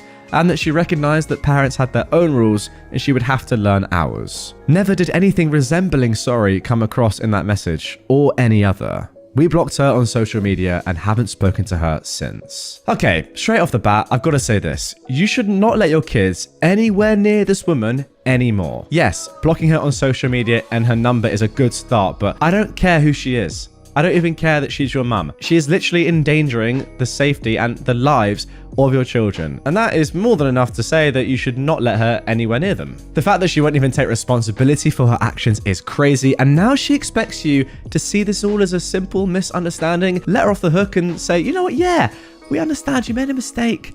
Try again. Not gonna happen. Karen lets her kids wake everyone up at 2 a.m. So, I've just come back from a coach trip from the UK to Disneyland Paris. It was a wonderful trip, apart from one family who decided they could do whatever they wanted with no consequence. To set the scene, me and my 2 friends have just arrived at the bus stop and are waiting for the coach. In front of us is a family of 4 adults and 3 children. A young girl around the age of 10, a boy also around the age of 10, and a teenage boy. All 3 are sat on the floor attempting to play a card game. However, the girl is screaming at the top of her lungs, telling the other kids how to play the game. The adults tried to intervene once, got sworn at by the child, and then gave up. Me and my friends exchanged glances before resorting to sending each other memes, silently voicing our discontent. Luckily, we were seated at the front of the coach and the family were at the back. But we could still hear the girl yelling all the way. We let it slide though because, hey, we're going to Disneyland and they're probably just excited. We went on to have a wonderful couple of days in Disneyland, completely forgetting that this family even existed, until it was time to come home. You see, guys, we are broke, so we'd booked a coach that left Disney at 8 p.m, arriving back in London at 4:30 a.m. It's a given that you'd want to sleep on the coach. Well, as we waited for our coach to come and collect us, there we were, reminded of that child's piercing screams and shrieks as she ran around the car park and in front of cars, whilst the adults once again did nothing. My friends and I exchanged worried glances, but it was only the beginning. Once on the coach, people started pulling out neck pillows and blankets, ready to attempt to sleep. But not that family. They talked loudly about their trip and complained that the coach driver hadn't put the radio on for us. People were already grumbling, but the family paid them no mind. When we reached Calais, it got worse. The driver asked for a volunteer to collect everyone's passports and bring them to the front. One of the adults and the girl's mother volunteered and had to sit at the front with the driver while sorting the passports. Well, the child decided that was an invitation to run up and down the aisle between her parents before loudly demanding that her mother sing happy birthday in Welsh. This was at midnight. After border control had checked our passports, the mother decided to hand some of them to her children. But that wasn't good enough for the little girl, who kept screaming at her mother to give her more. Apparently, no was not a word she could understand, and she simply kept screaming. Even when people stated they were not comfortable with children handling their passports, the kids still got to hand them out. And then we finally boarded the ferry at 1:35 a.m., ready for a quiet crossing. We were wrong. Initially, my friends and I had sat in an area with a kids' play area. We quickly realized and relocated to a quieter area of the ship so we could try and grab some sleep. People around us were sprawled out on benches with blankets over their heads, and mothers had sleeping children in their laps. We found a quiet corner and started to doze off. Then we heard it. That same piercing shrieking, all from that girl. They were running up and down the length of the ship, shouting and shrieking as they went. People were being startled awake every single time they went by. Other children were beginning to cry because they were tired. The teenage boy was literally winding up the younger two, making them shout even more. The adults of the group were nowhere to be seen. Eventually, I snapped. After a particularly piercing shriek, I yelled, "Quiet please! It is 2 o'clock in the morning and people are trying to sleep!" Several other murmurs of agreement surrounded me. They went silent, looked at me, and ran off. I knew what was coming. We all knew. In marched one of the adults. Not the mother, just another one of the adults. "What did you say to the kids?" she demanded, loudly, of course. I said, "Quiet please, there are people trying to sleep." I gestured to the people groggily emerging from their blankets to see what the commotion was. "If you've got a problem, speak to an adult. Don't shout at kids." "Well, where were you?" "Down there," she points. "They were at the opposite end of the ship." "So why weren't you with them?" "They're hyper. Kids are gonna be hyper." Again, it's 2 o'clock in the morning and people are trying to sleep. "Well, you should have come and talked to us." "How was I supposed to know who you were or where you'd be?" Whatever, just don't shout at kids." And then they left. Was that the end? Oh no, they continued their shrieking and running. When we attempted to find the adults as they had requested, they had moved and were nowhere to be found again. The girl also tried to stare me out a couple of times. I think she was trying to intimidate me, which is laughable. Eventually, the ferry trip came to an end, and I waited until the last possible second to get back on the coach so that they wouldn't have to walk past me. I was thanked several times by fellow ferry passengers in both French and English for my attempts to shut those kids the heck up. I do wonder how much of a problem it would have been if I woke their kids up at 2 a.m. Alright guys, just put yourself in this position right now. You are OP. Or you are one of OP's kids. You're knackered, you have had a great holiday, fair enough, but you just want to get a little bit of terrible shut-eye. Look, you're on an overnight ferry anyway. It's not ideal. No one's enjoying this situation. But come on, the last thing you want is this. And to be honest, don't really blame the kid, because if the kid is being enabled by these terrible parents who are actively trying to avoid, like you can imagine them, they're like, oh, I don't want to get annoyed by these other adults again. Let's just move to another corner of the ship as far away from our shrieking kids as we possibly can. I mean, who knows? The girl's probably annoying them at the same time, right? But they're just like, oh, don't even care. Let her roam free. Not my problem, even though that's my daughter. Then, yeah, I can't really blame the kid too much. You know what's funny though? I think this is true. These adults are probably the sort of people that when it affects them, they go mental. You can just see it from a mile away, right? Probably even with their own daughter. Like if they were the ones that were trying to sleep at 2 a.m. and someone else was making noise, even their own daughter, as OP said at the very end of this, then goodness me, I think they would have given it absolute hell. But no, because it's not really affecting them, it's not their problem, so they don't care. And now for our final entitled parent story of this episode. Deadbeat mum decides to make demands from me. My childhood was an absolute trash show, and I'm still dealing with the ramifications today. My parents divorced when I was barely 2 years old. My father was very abusive and was in and out of jail and homelessness my whole life. When I was 6, my mum, who was a once a month on the weekends parent, she never showed up to the custody hearings, so the judge gave custody to my abusive dad, decided she couldn't be a mother anymore. married another man, moved states, and had another child that she loved enough to raise. I only saw my bio mother about 5 times in my entire childhood. I was raised by my abusive father and my grandma until he OD'd when I was 17. My mum didn't want to go to the courts to get custody, and neither did my grandma, since I was a senior in high school. So CPS decided to just let me keep living with my grandma until I graduated. So I became a legal orphan. I was able to go to college for free due to being an orphan and being in poverty. I eventually joined the military, moved out of my trashhole state, got married, and I've been living a great life ever since. I went about 7 years without speaking with my bio mum on the phone or in person, until randomly, about 2 years ago, when I went back to my home state to visit my dad's side of the family. I hadn't seen them in over 3 years. I avoid going home often because everyone but me are either druggy or living in poverty, so they're always harassing my husband and I for money, favors, etc., while also yelling at me for having the audacity to fight my way out of poverty and make a life for myself. Anyway, my bio mum called me and had apparently moved back to my home state with my half-sister several years ago, and I had no idea. She begged me to meet her in person, where she then spent 2 hours sobbing about how sorry she is for abandoning me to my abusive father and how she regrets it every day. I tentatively agreed to forgive her and slowly build a relationship. She was happy with just my half-sister at first, but is now upset that I treat her now as some distant aunt instead of having a mother-daughter relationship. To be honest, we'll never have a mother-daughter relationship. If she wanted one, she should have raised me. Anyway, my half-sister also decided to reach out to me and create a relationship. We talk all the time and have become close. The last time I went home to visit, we went out to eat, and she asked me what the plan was for mum once she gets too old to take care of herself. I said whatever she decides to do, I'll emotionally support her for her decision. She asked what I meant, and I said that really I have zero plans to financially or physically help my mother in any way. She didn't raise me, she doesn't get the joy of having her oldest daughter take care of her in her old age. My half-sister was very upset with me and ran and told my mum, who then decided to start blowing up my phone, saying that she apologized and is trying, but that doesn't mean that I can abandon her in her time of need. I just laughed and hung up the phone.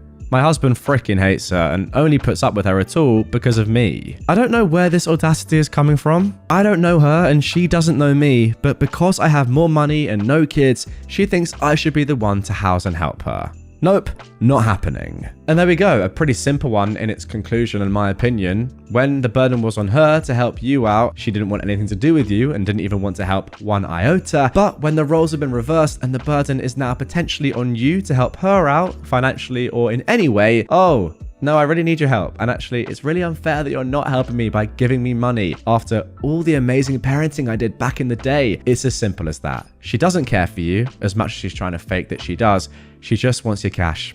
Sorry, but that's the truth. And thankfully, OP knows it. My psycho mother doesn't know that I'll be gone in 10 days. I, a female to male 19-year-old, am going to move out in 10 days. It took forever to get here, and I still need to scrounge up some last-minute stuff, but I'm doing it. I'm moving out and getting the heck away from her. Background on everything. There's a lot of generational abuse in my family. Abuse she passed down to me. While it wasn't always physical, her and my father's actions led me down a spiral of SH and multiple unalive attempts for 2 years straight. The fact that I'm alive is a miracle. I'm a bit better now, don't worry. She's going to disown me once I transition, and I stayed in this house for 3 years on the terms that I pretend to be someone else or I'd be homeless. Very icky people, pretty much, and they can't see it. They did try to improve and the physical violence stopped, but they can never fix what they did. Moving on, I made the mistake of telling her I was apartment searching a month or so ago and had her instantly dump on me. What was supposed to be a celebration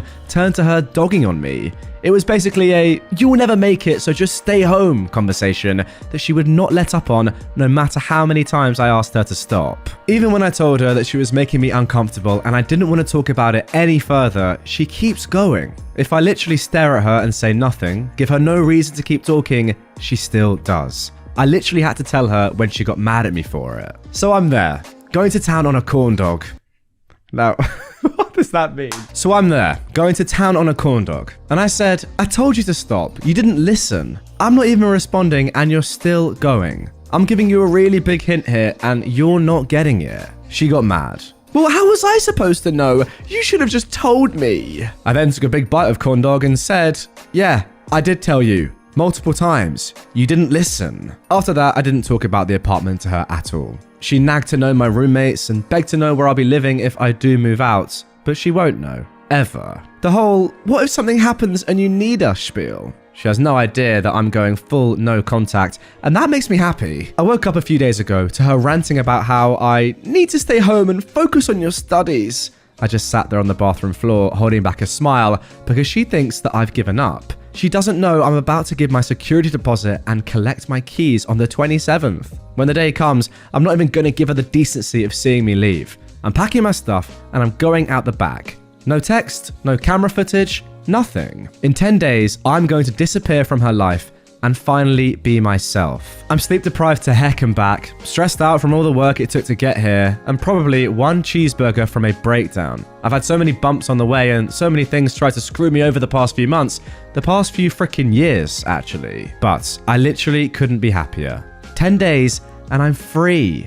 Life, here I come. And there we go. I'm not gonna lie, guys. For a second there, when I read the title, I thought something drastic was going to happen. And obviously, unaliving was brought up during this story. But thankfully, OP is just moving out. It's not actually doing anything tragic. So yeah, that is good news. Genuinely, what started as me being very shocked turned into a quite positive ending. You only get one life, and OP is deciding to do with it what they want, which is ultimately what we all should do, especially if you're in OP's situation. So great to see, and genuinely, I'm happy for you. Entitled Kid and Parents at the Mario movie. No spoilers, by the way, guys. This happened a few weeks ago when the movie first came out. I went to go and see the new Mario movie, as I was really hyped for it as I'm a pretty big Mario fan. It was pretty good, in my opinion. And to celebrate, I decided to go dressed as Mario. It wasn't a really good cosplay, as I just threw on some old blue overalls, a red long sleeve shirt, a replica of Mario's hat I bought at the Nintendo store in New York City, and some work gloves. I even brought along a plush super mushroom that my late aunt bought for me in China. Well, to be fair,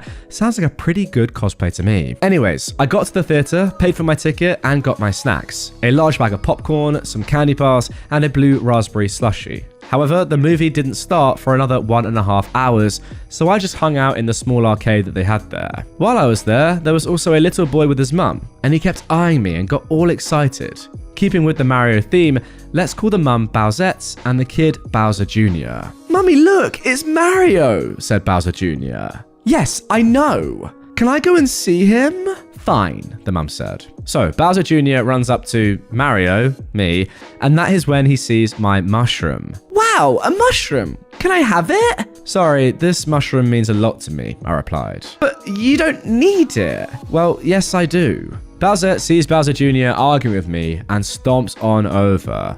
"Give him the toy." "Sorry, I can't just give it to him as it means a lot to me." "Just give him the toy." "Sorry, can't do." "But you don't need it, you're too old for it." After she said that, I just ignored them both, and I grabbed my snacks and went to sit in the auditorium where the movie was playing. I guess they forgot about me, because when the movie finished, they walked out of the room without looking at me. And after that, I never saw them again. I still enjoyed the movie. And if you're wondering about the mushroom, it's chilling right next to me on my bed as I'm writing this post. Guys, comment down below. New Mario movie, no spoilers please, but is it worth watching? Now my question is, as someone who hasn't seen it yet, if I go to the cinema to watch it, will it be inundated with entitled families like this? Because if it is, that is going to slightly put me off. You know, if I have children and adults coming up to me saying, "Give me your stuff, your snacks, your outfit." I mean, who knows? I might cosplay myself. Good news is though, OP has posted a picture of the infamous super mushroom, and here it is on screen right now.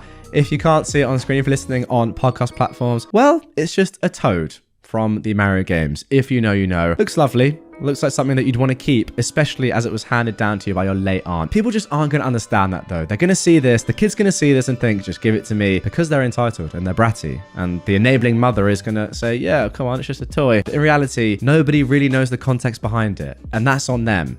Pretty much, you should never just assume that something is just a toy.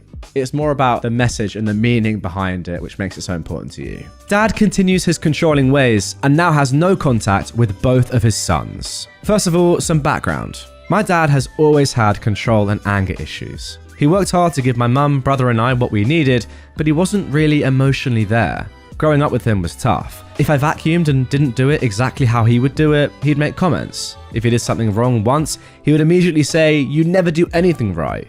Could not fathom that people make mistakes and that mistakes happen, especially since he made plenty of them, just never admitted to it. He had friends and relatives live with us without ever asking my mum, brother or I if we'd be okay with it.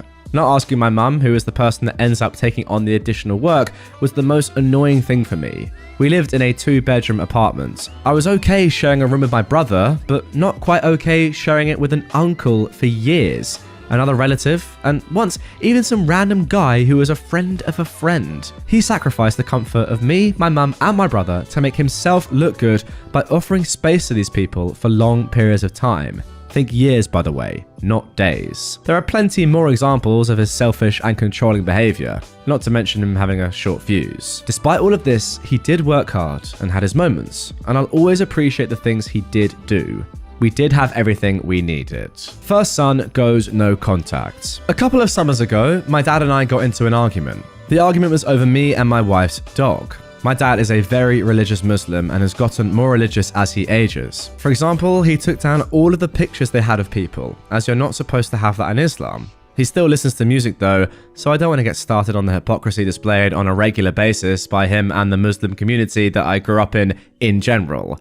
Islam is not a fan of dogs being in a home. My wife and I do not live with my parents. We have our own home, and I told my parents my wife and I would be keeping the dog that she had before we got into a relationship. Now, I love this dog.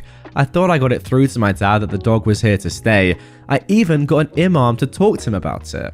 He brought it up again one day while he was over at our house and asked when we were getting rid of the dog. I tell him that we aren't and that he needs to stop asking about it. But this started a big argument between him and me. He went home and I thought again that was the end of it. But I was wrong. When he got home, my brother was there. He told my brother the story, and my brother told him he was wrong to make demands of my wife and I. My dad got into an argument with my brother. It got close to being physical, so my brother left. My brother at the time had his phone service under my parents' family plan. My dad cancelled his number, so I had to call the phone company. I have access since I'm the one who usually manages issues for him. My dad would then cancel the service again, being real petty. I eventually just added my brother to my phone plan. After this incident, my brother then went no contact with both of our parents. That was the last straw for him.